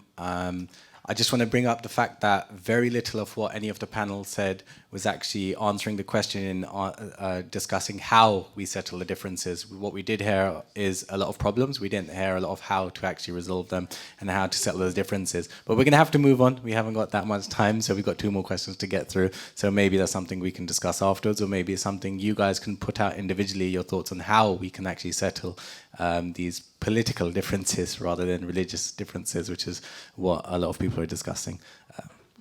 Moving on to the next question, very simple one. How useful do you think politician Gurdwara visits are for the entire Sikh community? And before I come to people on this, I want to do a bit of a poll of the audience to say, put your hand up if you've ever had a conversation with a politician when they visited your local Gurdwara, or you've been in a Gurdwara and a politician visited and you had the chance to talk to them. And keep your hand up if that was a conversation that you could have had free from any party aides beside you, free from a press officer next to you, free from any sort of party people around you. Oh, sorry. On that, I want to go now to Harsimrat Kaur Benji as well, because you've been sort of in a Gurdwara visit, you know about it. People, I think everybody on this panel is probably at some point or another accompanied a politician. Again, declare your interest if you have. But do you think that these are useful for the entire Sikh community when politicians do this? I can't remember the last time I accompanied a politician to a Gurdwara, to be fair. But I do know of lots of examples. So for me, I think it depends on what the purpose of that visit is. If it's a photo opportunity, then definitely no, it's not useful. If it's there to be used as engagement, then actually, yeah, it is useful. So there's a couple of examples that I want to give. I'll go back to a few personal examples and then a few that I know. So for example, David Cameron, when he was Prime Minister, we took him down to Gravesend Gurdwara for Vaisakhi, donkeys of years ago now. And actually, we had a good discussion with him in terms of what it means to be a Sikh and what is important about Vaisakhi. And actually, he learned a lot from that. You know, he didn't know what Vaisakhi was before, and now he does. The other angle is, this wasn't even in a Gurdwara, this was over email, believe it or not. I got fed up of the fact that he would, and any just generally politician would say Happy Diwali to Sikhs. We don't celebrate Diwali, we celebrate Bandi Chhor. So I decided to figure out who his policy advisor was, email them and say, by the way, did you know Sikhs celebrate Bandi Chhor instead of Diwali? I was then invited to a meeting, had a good discussion, and introduced the idea of Bandi Chhor, putting out a Bandi Chhor message, and then actually going forward, and he actually did it. He actually said, Happy Bandi Chhor Divas to the Sikhs. And that was the first time a British Prime Minister has done that. And that was through just basically going ahead and doing something, engaging with someone and doing something different. But it's all about using that opportunity to teach them and to educate them, and then trying to get something out of it as well. And you're not always going to get something out of it, you know. We got to work with our battles. You take small things first, and then the big things will come later. But you know, these are just small wins that we've done. A more recent example is Neil O'Brien from Leicester. He went to the Gurdwara and he engaged with the community in terms of the Panch Kakars and the discrimination that they're facing. And now actually he's taken that back, and I know his office staff are working on it in terms of understanding what is that discrimination and what can the government do better. So there are some really core examples of people really engaging with politicians, with their community. And when I say community, literally people that they have seen and talked to either at the Gurdwara or on the doorstep, or people who have emailed in. So I think it really depends on who it is in the politician and what the benefit is. You know, if it is, like I said, there for a photo, no, it's not useful. But if they're generally there and they want to engage and the right people are there, then it can be really useful. I think I agree with a lot of what Harsimrat said there, except for the Tory part. But how many times have we all sat there and you watch the MP try and really awkwardly say Vaheguru Ji Ka Khalsa, Vaheguru Ji Ki Fateh, and you just think, God, no. But I think building on the fact that I would love to see an MP come to a Gurdwara outside of elections. That I haven't seen yet. I would love a local MP to come down and discuss issues, which I haven't seen yet. Also, I just think our Gurdwaras that are inviting MPs have a responsibility to set a clear agenda of what is important. For example, there's some, there's Gurdwara in Smerwick, there's a lot of work around grooming and all the stuff that you guys do there. Maybe an invite from your Gurdwara to an MP to discuss those specific issues in an open forum. That would be a practical use of an MP that takes away that feedback, the restrictions, the hardships that you're possibly facing. Another community, I know in my community, where in Handsworth Wood, we've had a lot of people speak to us about alcohol abuse and related issues such as domestic violence, CSE. Would I like an MP to come down and know that you want that to go to a high level to see that BAME communities need better funding to deal with issues around alcohol abuse, domestic violence? Now, this is a massive issue across, you don't have to be Amritari, non-Amritari, it's a massive issue in our community. Do I want my local MP to come down to discuss those issues? I want my Gurdwara to be putting that towards that MP. We're here to discuss what you can do to help community groups in Gurdwaras to help tackle very, very real issues. So, you know, a token speech, a token saropa is not the right kind of engagement and a photo opportunity only at election times. And it's not just the responsibility of the MP. He is going to come at election times. We as community organisers, as organisations, as gurdwaras, need to be holding our local MPs to account, inviting them outside of elections and see if you get that same response outside of election times. We shouldn't be waiting for their offices to call us and say, oh, can we come to your Gurdwara? We should be making an effort to say, right, well, you know, a week after your election, you're my elected representative for the next 4 years. We have issues in the community. How can you help us? If you can't, where can you signpost us to for support? So we need to be better at engaging at a community level as well. I'm going to be slightly controversial, looking at this slightly differently. I think when certain politicians visit Gurdwaras, it's actually a good thing. And I'll give you two examples. So when David Cameron went to Sri Harmandir Sahib, or Justin Trudeau went to Sri Harmandir Sahib, it puts Sikhs centre stage across the world. Right? I don't care if it's a photo opportunity. We need to use those opportunities. So I want to distinguish those sorts of visits to, you know, and then just moving on to UK, you know, and again, not distinguishing political parties, but Adam Holloway, the Conservative MP for Gravesham, used to regularly visit the Gurdwara before he became an MP. Rob Maris would take his bike and go to the Gurdwara because he knows there's a place to meet people. So there are politicians that will visit the Gurdwara, not for photo opportunities, but just to engage with the community, partake in seva. But the thing I think we need to change is we need to stop making politicians visiting Gurdwaras in the UK primarily a photo opportunity. We need to say there is a politician coming to our Gurdwara, doesn't matter which political party, can we have a dialogue? Can we have a conversation with them? And by all means, take your photos afterwards, but if we can get something out for our community from these politicians coming to us, that must be the way forward. I have an acronym for this, which is FCSS.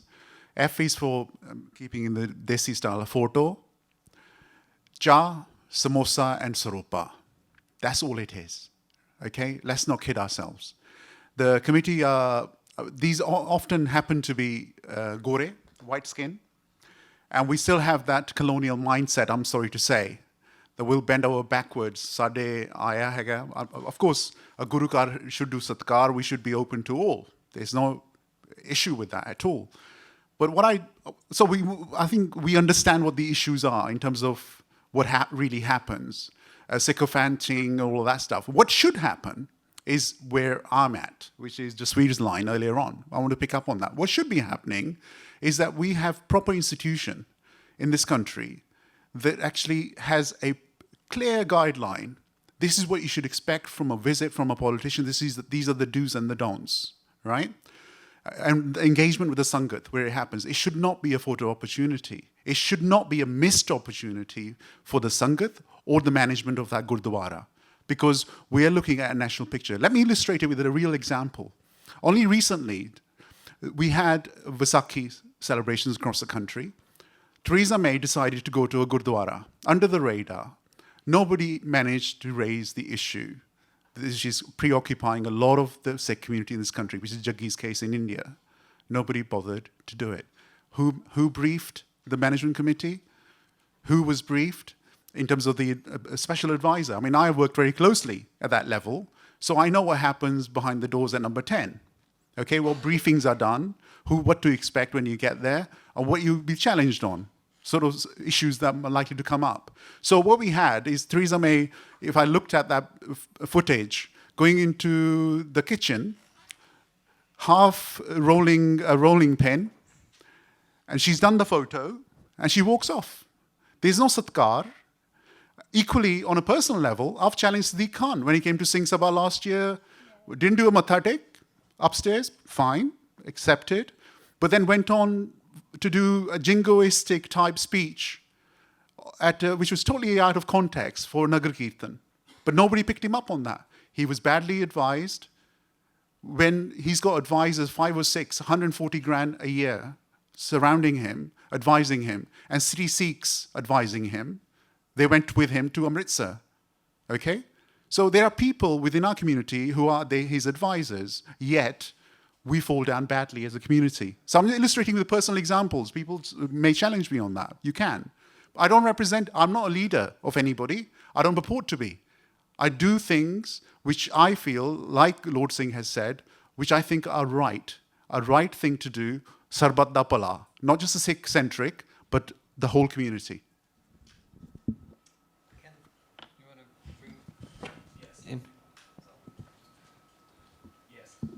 Thank you. A couple of points fell out from that. I'm just going to touch on a couple of them, otherwise I don't want to take too much time. Jay Singh Sohal, member of Sikh Tories and a journalist and communications consultant. Firstly, what I would say is, as someone who's arranged quite a lot of visits for politicians to Gurdwara Sahibs, that election periods do amplify the amount of attention that we do get when an MP does go to a Gurdwara. I'm thinking of examples when we have engaged with MPs or candidates, certainly during election periods, whereby they just want to meet the community and get to know the community. And as someone who's arranged visits, what I think is most important, and I certainly hope the Sangat will agree with this, is that when someone comes into a Gurdwara from outside of our community, they know how to do satkar, they know how to cover their head, wash their hands, the simple stuff that we take for granted, but also when we're introducing them to the tenets of Sikhi, that they know that Guru Granth Sahib Ji is our Guru Maharaj, not a Sikh book, that they know about the names and the terms that we consider respectful. And every single time I've done a visit, I've made sure that that person going in has understood that. I've never been on radio and called Guru Granth Sahib a Sikh book. I know some people have. That for me is utterly disrespectful, and if others pick up on that in the public domain, they will continue that, and it makes it harder for us. Calling a Gurdwara, not a Sikh temple, again, another example. The second point I want to make, having done an Andy Street, the West Midlands mayor visit to Smethwick High Street Gurdwara just last weekend, is the fact that actually we do get quite a lot of MPs and politicians that come to us, as Sikh Tories, indeed, Harsimrat is in the same position, to say that they do want to engage with the Sikh community, but they don't know how. They don't know who to go to. They need a friendly face to walk them through it. Now, with Andy's visit the other day, I'm sure Sangat here know about this. He came purposely to launch his Faith Manifesto and the results from it. We had a dialogue, we had engagement. A lot of that is not often amplified. When we do share it on social media, Sikh Council were tagged, Sikh Federation were tagged, we don't get any retweets, but it's not our job to search for social media amplification. That's the politicians, press advisors, media advisors. So when it does take place, we do need that to be amplified. I do have a final point, but in the due we can take it up later on if you like as well, because I was involved with the PM's visits, and I totally disagree with what you have to say there, and I can give you further insight afterwards as to why. Well, that's part of the problem as well. It's what you saw on television. We'll take another point from the audience before we let the panel respond. Hi, Rajman, I'm part of the Sikh network and also part of Sikh Tories as well. In terms of engagement with politicians, with the last snap general election, the local Gurdwara in Leicester, Guru Tegh Bahadur Gurdwara, asked me to organise the hustings.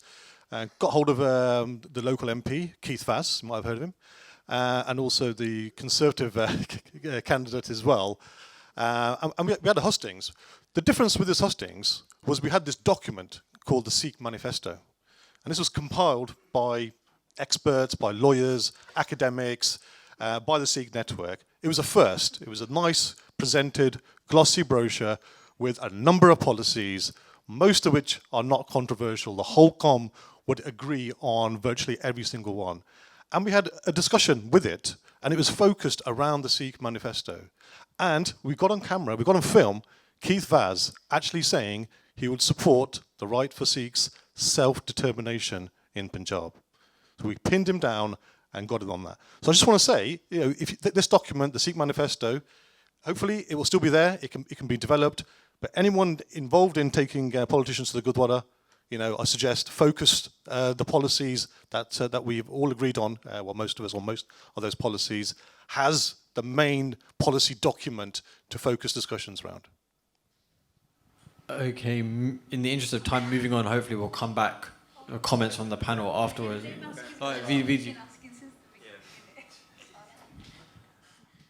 Thank you. I'm Hardeep Singh, and I just wanted to pick up on a question which I think will probably generate ekta hopefully across the the panel, and create some sort of solidarity amongst everybody. And that question is linked to what Sukhvinder Kaur sort of briefly touched on, and it's grooming, which is a very real issue. Now, the media continues to deliberately refer to those convicted in sexual grooming gang cases as Asian. That's problematic for Hindus, Sikhs, many other communities who are kind of fall within that category, and it's unfair. Now, my question to the panel is, as political parties, as members of political parties, as members of groups of Sikh organisations, what are you doing about this issue? And it needs to stop. I mean, what are you doing about it? A valid question by all means, but doesn't relate to this question. We'll come back to that at the end if we have time, because we still have one more question to get through. So the last question is, today marks 200 days since Jagdar Singh Johal was detained by Punjab police. He's a British citizen, and since then he's been denied private consular access, he's been denied an independent medical examination. There has been a bilateral between the Prime Ministers of the UK and India in that time. There have been ministerial visits to India in that time, and there has also been the visit of the head of the diplomatic service, the permanent secretary at the Foreign Office, not just to India but to Punjab in that time. And in this context, with all of this in mind, does this situation, does this scenario illustrate the limitations of the UK political system in helping on certain Sikh issues? Inderjeet Singh. Thanks. I think it does. What it demonstrates to me is we've got UK PLC's interests first and foremost. Mother of all parliaments, the oldest democracy. We have the oldest bureaucracy that supports it.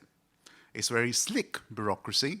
84 inquiry was a clear example of that. Despite the politicians, they get in the way if you're a civil servant. We have, I repeat again, we have no representation at the top table, whether it's the political arena or whether it's the bureaucratic civil service arena. We have nobody at the top table. Neither do I see any signs of our community getting there at the minute. Jaggi's case, sadly, is not the only one. Nazreen Zaghari Ratcliffe, she was imprisoned in Iran for 5 years, who has a 2-year-old daughter. She's become a political football between this country and Iran. It's frozen assets, now Trump's new set of sanctions again on Iran. So if you just contrast that with how the UK government would respond to a case like Jaggi's, when you've got a track record of 1984 papers at the National Archives, what happened with that inquiry?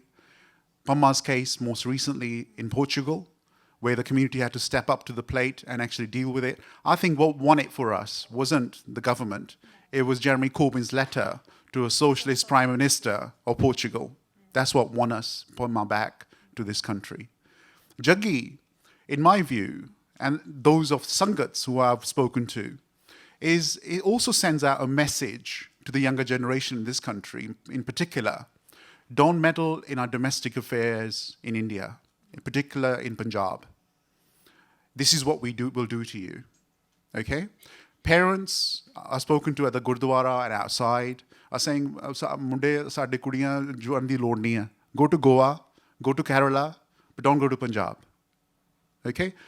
The third thing I would say on that is the Charu party. A lot of our diaspora from this country went and supported that new vision, that new political scene in India at the last elections in Punjab. And that also has repercussions for the communities living outside of India. It wasn't just the UK Sikhs who went, it was a wider participation.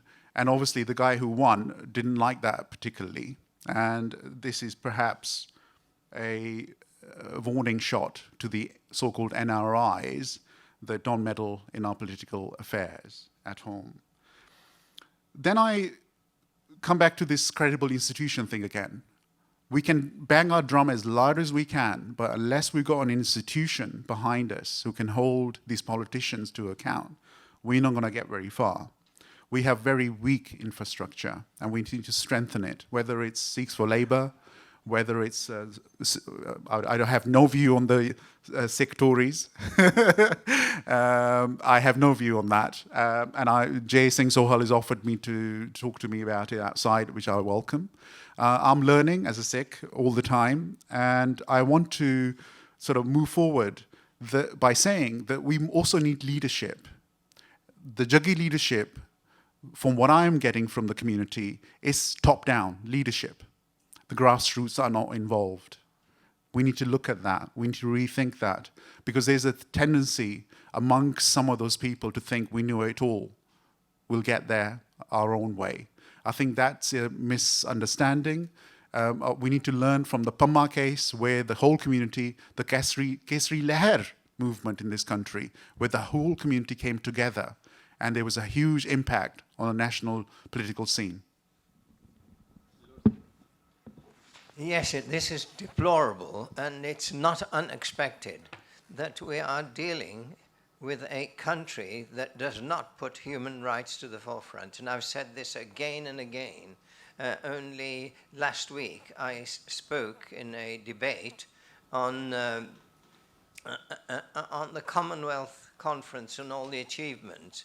And I said, why is India not on the list of 30 countries that abuse human rights? And there was no answer. We have our diplomatic sources. I then added, could it be because India is an important trading partner? There was silence. That's what it is. In 1984, not with the release of the documents a few years ago, but actually in 1984, I went to see David Waddington about what was happening to Sikhs in India. He listened patiently and then said, Indrajit, we're walking on a tightrope. It's very difficult. We've already lost one important contract, the Westland helicopter contract. So it is difficult to do anything with this government. We have to keep, with all British governments, trade is important. And we have to keep plugging away determinedly. At the same time, we do not do ourselves or Jaggi any favours. I've made representations in the Lords and got rubbish replies back again, which I'm chasing again and again. But we don't do ourselves any favours by tearing down flags and making a nuisance of ourselves, because that gives the Indian government the opportunity to say to the British government, all those arguing for him are extremists and terrorists. So we've got to be careful. Is there anybody else on the panel want to come back to that? Devinder, do you think? So I think I will try and keep this short, because I think we could talk about, we're talking about a 31-year-old in prison who's a British citizen, and we shouldn't forget that. So I'm not going to try and make points about putting our own community down. But let's get very real. Britain has a way of doing things. And when it comes to India, it has a different way of doing things, because it's seen as a former colonial power. That's the general line you will get from Britain and diplomats. We now know a bit about what happened in the 1980s, even before the 1984 attack, about we were really, as a community, irrelevant to government. And it could be any political party. This isn't a go at the Conservatives at the time. Any political party. But take Jagtar's case. The minister who's responsible said on 2 occasions in parliamentary debate, they don't want to use, and he used the phrase, megaphone diplomacy. That's a way of saying, we're not going to tell you what we're doing it behind the scenes. And I say, just for a minute, let's give them the benefit of the doubt. So when Mark Field met Martin, Dr. Hughes and Gurpreet, his brother, for the first time, what did he say? We hope to get him out sooner rather than later. Now, we heard the Prime Minister within 16 days, when she was asked about the BBC about Jagtar, she knew about Jagtar, she was briefed about Jagtar. The next day, we saw Rory Stewart saying it was unconstitutional and there should be extreme action taken against India. And we as a community, said, right, let's hold them to that. The trouble is, they're dealing with India. It's a corrupt system.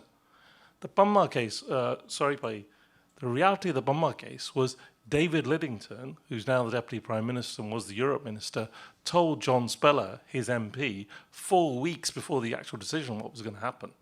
This was done all behind the scenes, with lots of people contributing it, lots of politicians from different political parties contributing to it. But that was Portugal. This is India. And all I wanted to say is that take the case of the Chennai Sikhs.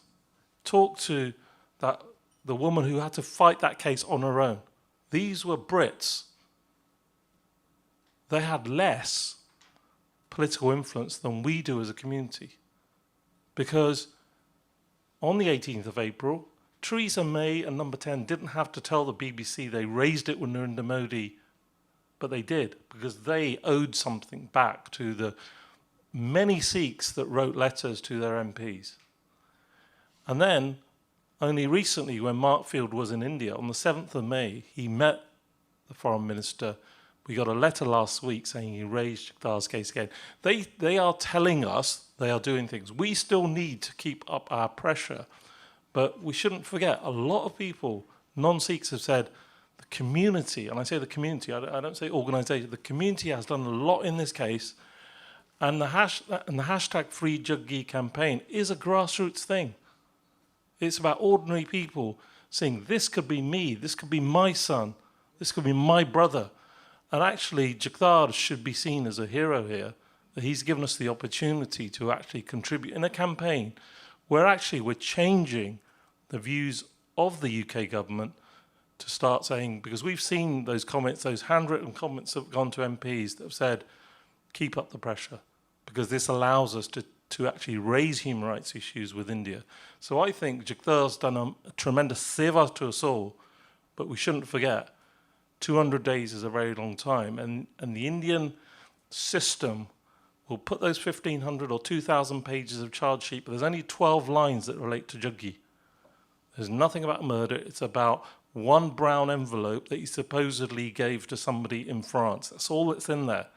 And actually, his case wasn't heard today, but when it's heard, he could have the charges dropped. He's not been actually charged, charge sheet.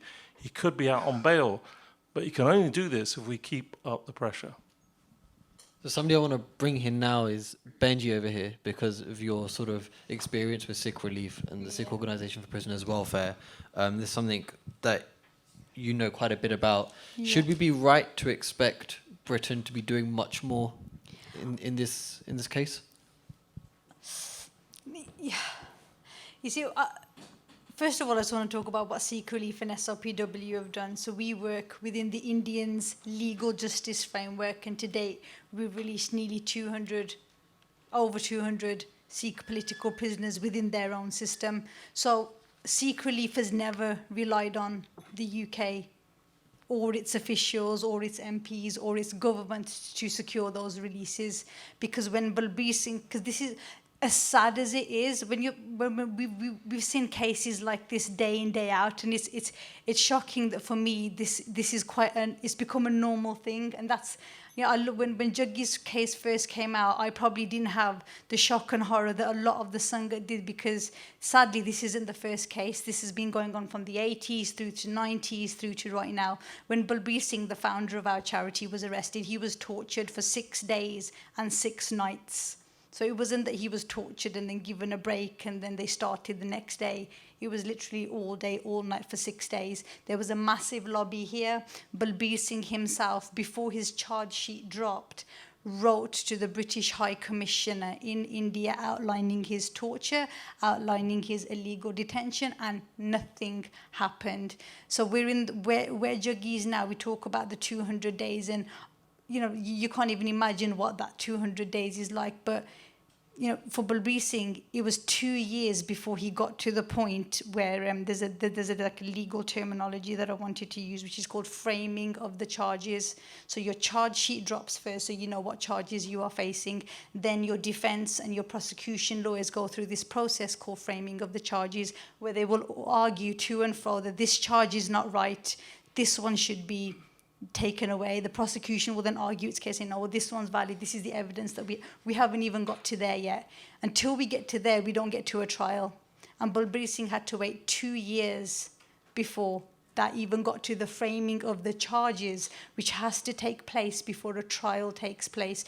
Davinder Pal Singh Pullar was extradited from Germany back to India. He waited years before a charge sheet was even presented. This has been going on for decades, and the system is broken, it is corrupt, and it serves the same for anyone who has no political, financial clout in India. It's a system that is fundamentally broken. And then you have cases like Bal Singh France. He was a French national, French citizen, that has spent the last 10 years, was tortured so badly that his torture sites have actually developed into cancer.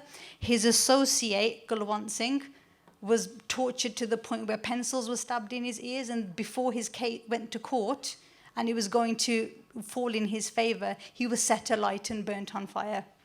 Then you have a recent British national who is still in India. He's out on bail now, but he spent the last 7 years. This is Jaswinder Singh from Sunderland. So this is a British national, has been in India for 7 years, has been in jail, is currently out on bail, but he cannot come back to this country until the case is completed. And in India, it's such a clunky, broken system. You can have a court hearing.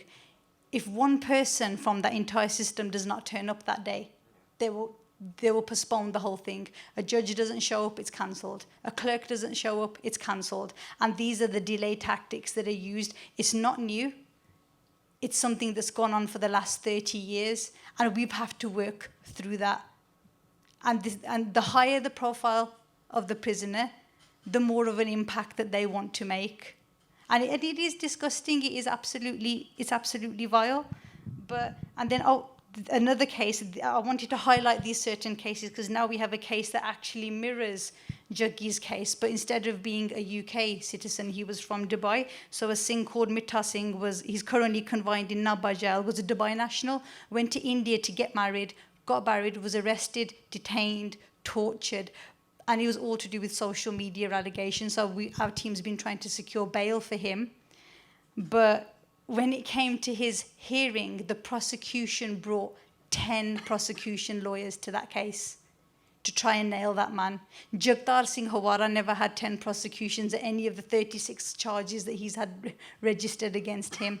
You are fighting a fundamentally corrupt system, yet we fight it. But the time frame in which you are looking to fight these things can stem into years, and that is nothing new. This is what we've been up against. Some prisoners, we had Major Singh, who's been in prison since he was 16, came out at 35. You know, UAPA, the charges that are being levelled towards Jaggi, it's what's replaced TADA basically, and TADA was actually scrapped under the human rights. Massive concerns were raised about the violation of human rights under TADA. UAPA basically replaces that and pretties up basically TADA. So if you want to basically screw someone over, that's what you put on them. And now they're having this opportunity to make a bigger and longer case. So the point I want to try and make is that as awful as it is, as unjust as it is, as unconstitutional as it is, this is the system that you are working against. And this is what you have to fight, and you have to be prepared to put in. This isn't going to be a weeks and a months thing, and it's really sad. This could potentially go on for years. And as an organisation, I'm just being very honest here, we've never had to, in any of the cases involving any international, like all the cases that I've mentioned are where the Sikh political prisoner has come from outside of India. We've never had the need, or never had been facilitated by the external governments, because Balbir Singh himself was the perfect demonstration of how it just didn't work and didn't do anything. So, you know, you have to work within the legal framework of that country and fight it. That is how we've achieved the success. And I will call it a success, because when we started the charity, there were children who'd been imprisoned that had now gone into grown men, and their dariyan were chittiyan, yet when they went into jail, they didn't have a dari. So, you know, the successes are there, but you have to understand how the legal justice system works. And a detention of 200 days, some of our prisoners have gone through much, much longer than that. And you know, the bigger context of this is nothing new, and the pressure does need to keep going, does need to continue. But there is an underlying injustice in the way that whole system, and it's been brought up in multiple reports about how the system works and how unjust it is, not just towards Sikhs, but towards any minority in India. Do we need to look at how we work with other minority communities to form a minorities coalition on dealing with these things? But it has to be based more in India, with pressure coming from here. Somebody I want to bring in now is Shamsher Singh, who is instrumental in the Free Jaggi Now campaign. Waheguru Ji Ka Khalsa, Waheguru Ji Ki Fateh. All of you on the panel make really good politicians. And don't take that as a compliment, because I have no faith in politicians or the political establishment. I want to pick up on one thing that you said, Suki. I've heard a lot of stuff that I disagree with, but I just want to focus on one thing and keep it really brief. You said that we have to work through it, and you made a big statement about how unjust it is, and we've heard that about not only India, we've heard that about Britain. That, I mean, from the panel, we've talked about misogyny, we've talked about structural racism, we've talked about whiteness, we've talked about how we feel embarrassed any issue comes up in our community and it's taken in front of Gore, and we feel really embarrassed that Gore are knowing that we're arguing, despite all of you guys going to party political conferences and me watching the TV every day where these politicians shout at each other. And in a party political conference, these guys don't have one view, even amongst the Labour Party. This isn't an exceptional Sikh issue that Sikhs, for some reason, because we have a disagreement, we should feel embarrassed about it. I watch politicians like shout and scream and laugh at each other on Parliament, behave like children. I feel embarrassed for them. I don't feel embarrassed for me as a Sikh. But anyway, point aside, you said working within the Indian system, it's really corrupt, and you know, SOPW. I don't like criticizing SOPW because it doesn't really go against, it goes really badly against me. It won't now because my dad was a trustee, as you guys know, one of the founding trustees of SOPW, who's passed away now. And I remember when we kind of had the meetings for SOPW at our house in the start, the vision was always to make sure that this is an organization that represents Sikhs politically in an environment of state oppression. And that's how we've always kind of engaged with politics, that we need Sikh political representation in a world where we've been marginalized, where we've been suffered genocide. The one issue that you guys have talked about, a Sikh political issue, a complex issue, is the issue of Jaggi. There's been no resolution from this government. We've seen, Lord Indrajit himself said 30 years ago he was sitting with some Gora dude in his house and he told him that we've already lost that contract. 30 years you've been working within that system, that you know the reality of that system, and you guys are telling us this system is racist and it doesn't work and it's flawed, but we have to keep going through it. So what you're talking about is perpetuating the status quo. You're talking about pushing us into a system like the example with SOPW. How many of those 200 prisoners have been released because they've been innocent? How many of them have been released because they've served their sentences and they've come out as guilty convicts that SOPW has then talked about rehabilitating into society as criminals? That's very far, that's very far from their role as Sikh political prisoners. They're waging war against India. They don't recognize Indian courts. They don't recognize the Indian justice system. Fundamentally disagree with you. We have not only released prisoners who have completed their sentences, you say, we have released prisoners who had been sentenced to life imprisonment. Now, life imprisonment does not mean 10 or 20 years and then you apply for bail. I know life what it means until you die. So we have released prisoners not who've completed their sentences. We've got people out who should have been in long before their time. Bal Singh was sentenced to 10 years. After 7 years, we got him out. Devinder Pal Singh Pullar, a lot of the high-profile lifers, we've managed to secure bail or get them out on some sort of release. Major Singh was a permanent release. I understand and that is a massive achievement when someone has been imprisoned for life, which means until you die. I do understand that, but the point I'm trying to make is working within the system and having these prisoners released that are waging war against India. Anyway, that point aside, would come in again there, because a lot of these prisoners were not waging a war against India. Some were arrested because they were simply attending a protest. Sorry to Major Singh was 16. He wasn't waging a war against India. He just attended a protest with his granddad. I'll come to the point. I'll come to the point. This aside, the point I'm making is the underlying system, like you said, TADA was replaced by UPA. UPA is going to be replaced by PODA, whatever it's called, Prevention of Organized Crimes Activities Act, right? So the law is always changing, and we're told that that the next political party, the next victory, the next involvement, the next thing is going to get us that one thing that we want, which is azadi or some kind of actual benefit to our community. But underlying the system does not change. The system is inherently racist, it's inherently oppressive. It only transforms itself so that, like yourselves tell us, that we have to just work harder, we have to behave really well, not shout and scream at each other, and maybe the next party will give us the justice that we're seeking. Are you talking about Britain there specifically, or India, or both? Just the nation state because India so and both, Britain is both. pretty much the exact same thing, because India is a creation of Britain. Can we focus on the British system? The state's nature is fundamentally the same. Shamsher Singh, thanks for your comments. I think I don't fundamentally disagree with anything you say, but what I would say is that if we're going to hang around to invent a system of our own, then we're going to be waiting a heck of a long time. That's all I'll say. I'll give you a demonstration of that with a real example. We put up, I think most of you will know Dr. Roy. He stood in Southall against, as an independent candidate, against Vrinder Sharma when Pyara Singh Khabra died in a by-election. You know how many votes he got? 200. Okay? And then we had a recent example of the snap election in Wolverhampton. Another candidate stood from the Sikh community as an independent. Again, we lost our deposit. So I say no more. There's a real examples. Let's just wake up and deal with the realities of life. Yes, the system is racist. Yes, the system is not going to deliver to us on day one, but we need to challenge it. We are inqilabis. That's where we come from. That's our DNA. We fight injustice where we see it, regardless where it's coming from. I think we need to be true to our tenets of our faith, which is we need to be fair with people. We need to give them the time of the day. I don't believe in washing our dirty linen in public. I really don't, because we've got a bad enough PR as it is across the globe. We don't need any more of it. I think we need to just sort of calm down and deal with issues in a grown-up, mature way, which we are as a community. One final thing I would say is this. I didn't come into politics as a youngster by accident. It happened because I had a very strong grandfather who was involved in the Ghadar movement, if you remember that far back, which was part of the plan to get independence for India. He was based in East Africa, the East African chapter.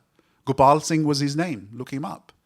And the other chap was involved in trade union rights. The biggest trade union in Kenya, in East Africa, was the Sardar, was the General Secretary.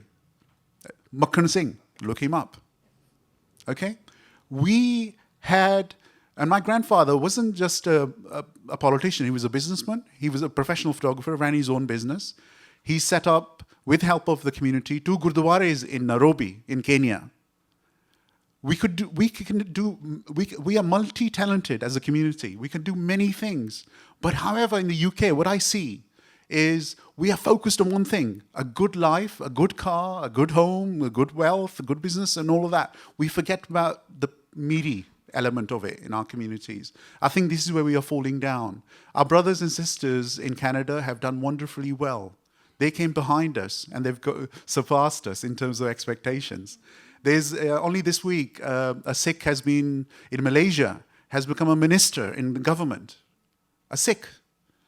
We can do it. We can do it on our own, positivity. We have what we have is great wealth amongst us as a community. Talent is unreal. We need to tap it. We need to give it the sort of nurturing it needs. That's where I'm coming from.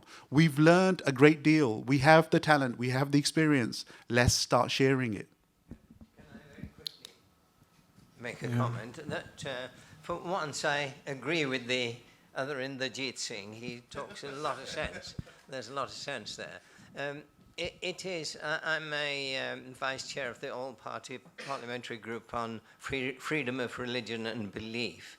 And believe me, it is not just Britain and India. India is a horrible example, and Britain is a greedy trading example. But this abuse of human rights goes on all around the world in worse circumstances than we've had today. We are Sikhs. The whole raison d'etre of being a Sikh is to fight this constantly in every way we can. That is what we should be doing all the time. Thank you. Want to open it up to questions generally now. We're going to try and get as many in as possible. Okay, so I'm conscious of time, so I will be quick. My name's Narinder. I work for a Conservative Member of Parliament. One of the problems we have is Sikhs don't see politics as an option or as a career. We've talked about influencing MPs, but the MPs, the ministers, they get their briefs from their advisors, and we don't ever look at who those advisors are.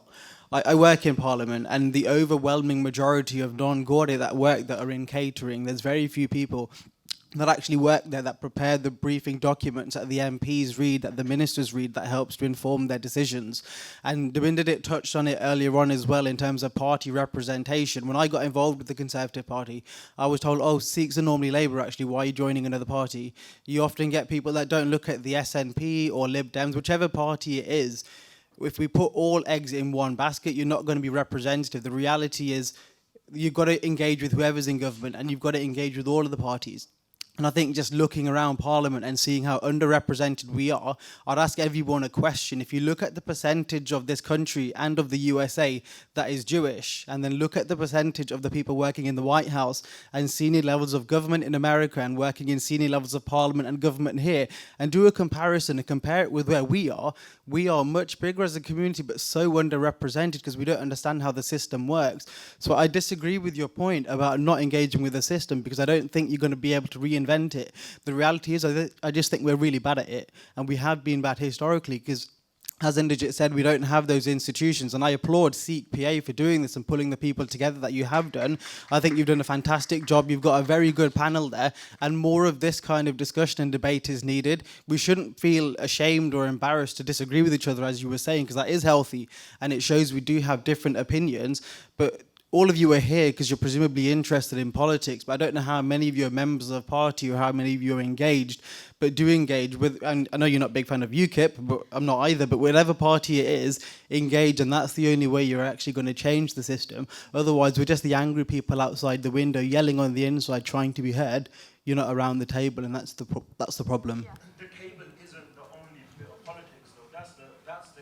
The table's where the decisions are made. If you're standing outside the window yelling, other people outside the window may hear you, but the decisions are made, the papers are signed around the table. And I just don't see how you influence the system if you're not there personally. People have different approaches and want to try and reinvent the system. But this system's been around for a long time. I don't see it changing personally. Yeah, I know it's been around for a long time, and a lot of the reasons that it has been around for a long time is because it's actively excluded us and tried to erase us from existence. And you talk about the Jewish community and the parallels often made. The big difference between the Jewish community and the Sikh community is that we're brown and they're white, so we're not viewed as human beings first, let alone getting involved in the system, right? If you want a conversation, a conversation can happen outside. The solution, as far as I'm concerned, is that this isn't the only form of politics. If this isn't just Sikh politics, it isn't just about political parties, about the Tories, about being a lord or whatever. Sikh politics is about Sikhi. It comes from a position of absolute sovereignty. This is a European politics, party politics, as has been made very, very clear. That isn't only politics, though. See, this is the issue. You guys are confusing European British politics with politics. There's a very big difference. And Sikhs have their own notion, right? Bro, you'll learn, man. Like, apna jeevan banao Sikh lo in it. Sorry, I'm sorry. We're going to take 3 more questions max. I think Baji here has something to say.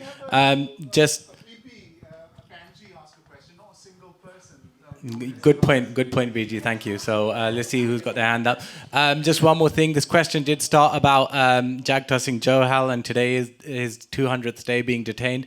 There's currently a social media awareness campaign going on, so anyone that can contribute simply by hashtagging Free Jaggi now, that helps keep the situation in the public sphere, which helps us bring it up as an issue to the media. And just 3 more questions because we're getting close to 9 o'clock, unless you guys want to stay. So, just let me know. But Kal Singh, firstly. Baji here? VG here. Okay, all right. Pass it.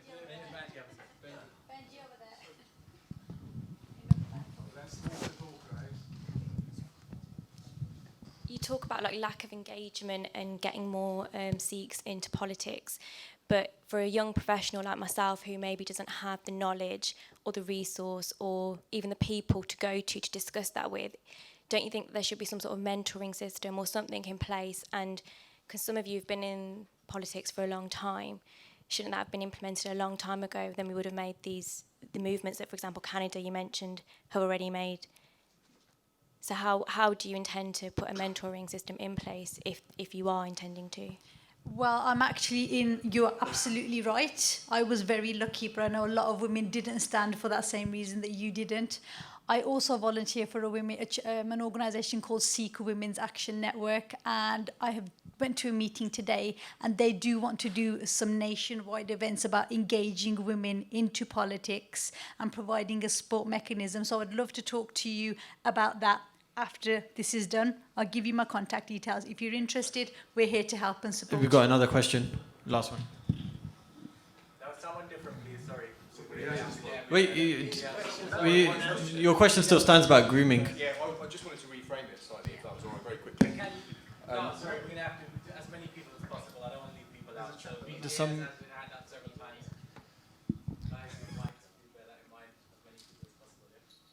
Thanks, Baji. My name's Angad Singh.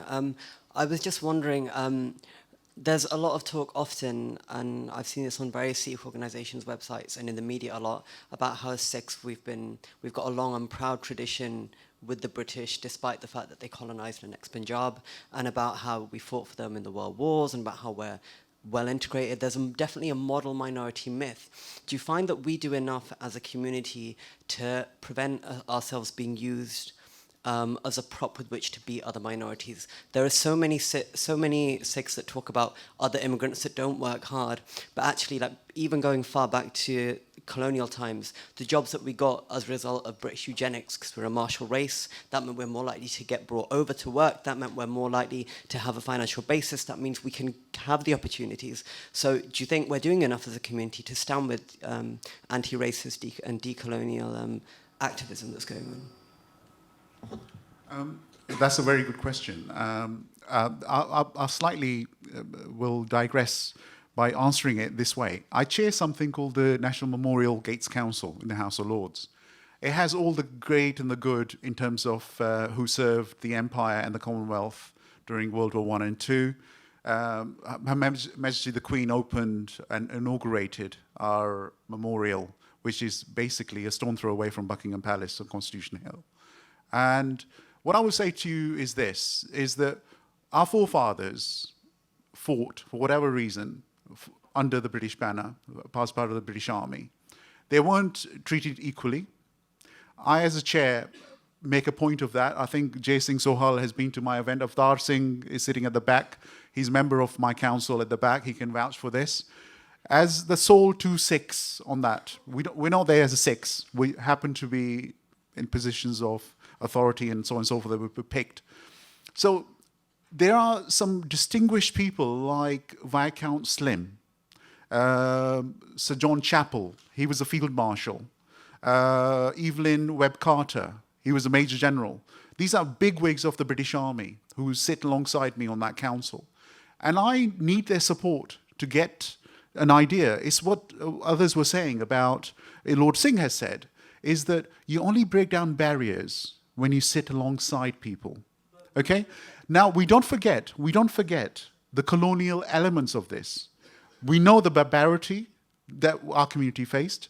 We also mustn't forget the Dogras in 1857. Had it not been for the Dogras, we will still have our kingdom today.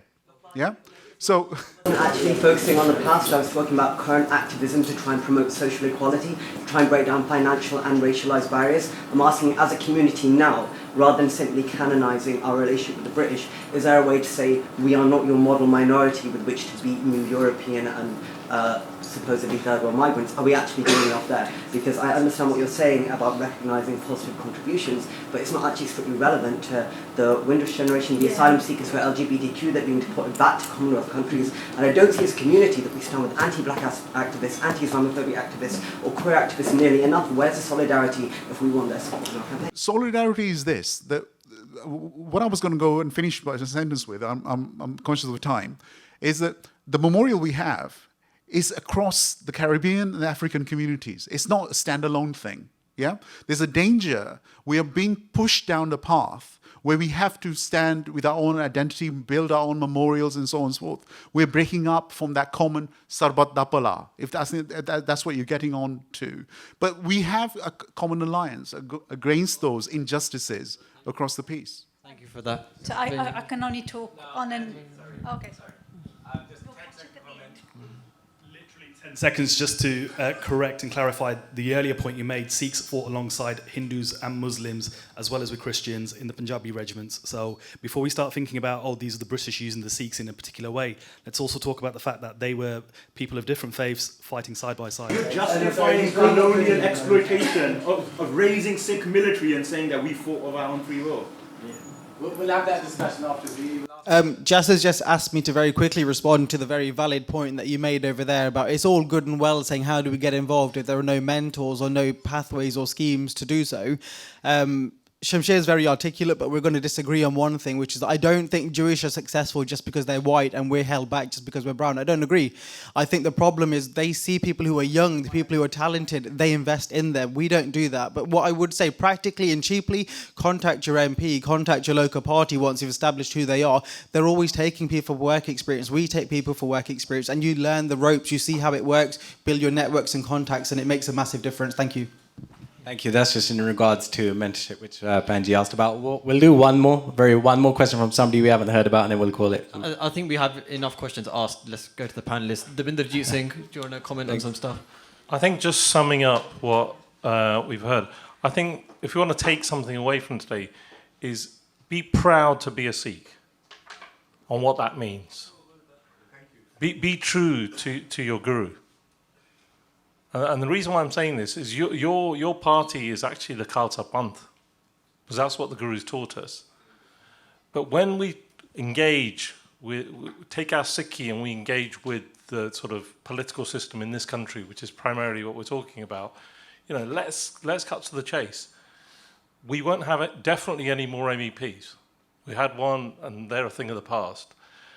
I would not say next time round, we may have one or two more Sikh MPs, but that will probably be it for a while. So we need to engage with the entire system and all politicians to push our issues, but let the guide should be our Sikhi and our Khalsa traditions. And that's why be proud of your identity, push that, because actually people will respect you for it. Thank you. I agree with much of what Devinderjeet has said. We are Sikhs, and we should remember we can do a lot in all walks of life. I mean, human rights is fundamental to Sikhs, pressing for human rights. Tomorrow I'm speaking on television about human rights in Iran. We should not distinguish. We should look at Sarbat Kapala, looking to the well-being of all humanity. The more we do that, the more we'll be recognized. If we go bleating about that no one knows who we are, then we're in difficulties. We can show what we are and who we are by the way we behave and the way we act. Thank you. So I'd sum up in two phrases, really. Firstly, get involved. Whatever the party is, whatever system it is, get involved, do something, because we all have a duty to get involved and do something. If you're interested in the Conservative Party, come chat with myself. You've got Jay Parji and Narendra Parji in the room as well, so come chat with any of us. We'll put you in the contact with the right people. And the other thing is, be respectful. Even just in the last, what has it been, 2 hours, this debate, the amount of comments that have been, build your Jeevan or you're not a Sikh, I'm sorry, that does not have a place in this room. Get it out of your head, get it out of your language. Let's be respectful, because until we're respectful amongst ourselves, we're never going to move forward in the UK political system. What she said, and if you want to join the Labour Party, speak to me afterwards. No, seriously, I joined the Labour Party because at 17 I was diagnosed with cancer, and throughout the last 10 years I'm alive and have 2 kids because of a fantastic system, and I'm proud of that. And I became an activist predominantly because of that, because it's a service that benefits anyone and not just Sikhs.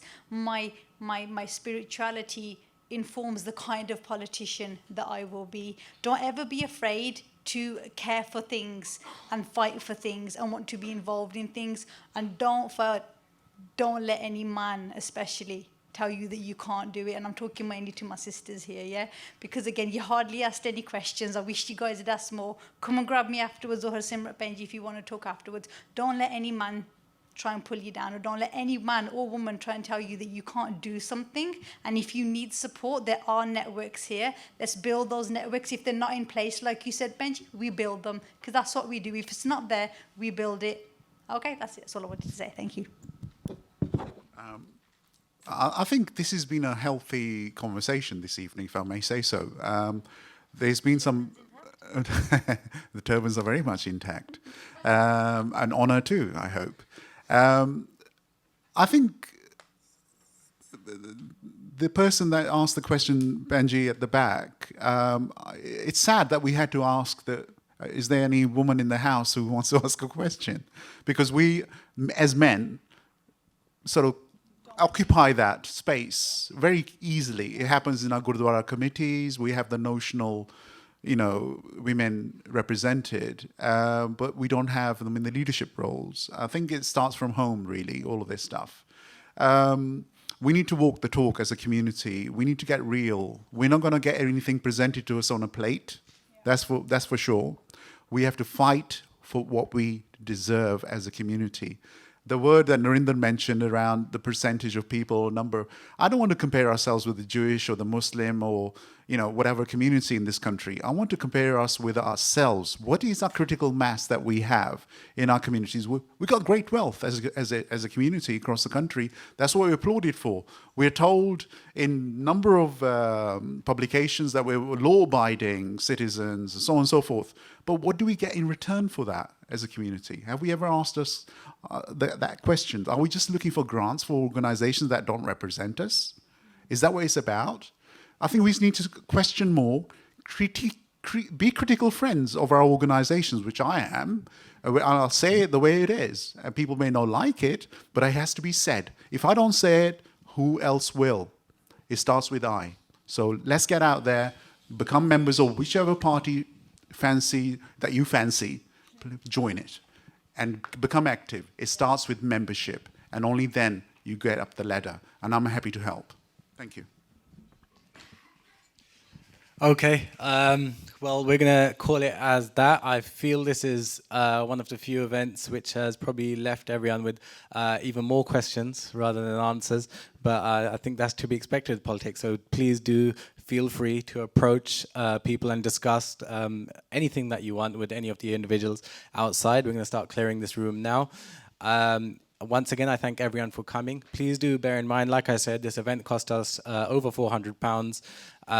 We are still looking for contributions to ensure that we can not only hold events like this again, but also just continue the work that the Sikh Press Association do. I hope you did find this useful in some form. Again, thanks all for coming. Vaheguru Ji Ka Khalsa, Vaheguru Ji Ki Fateh.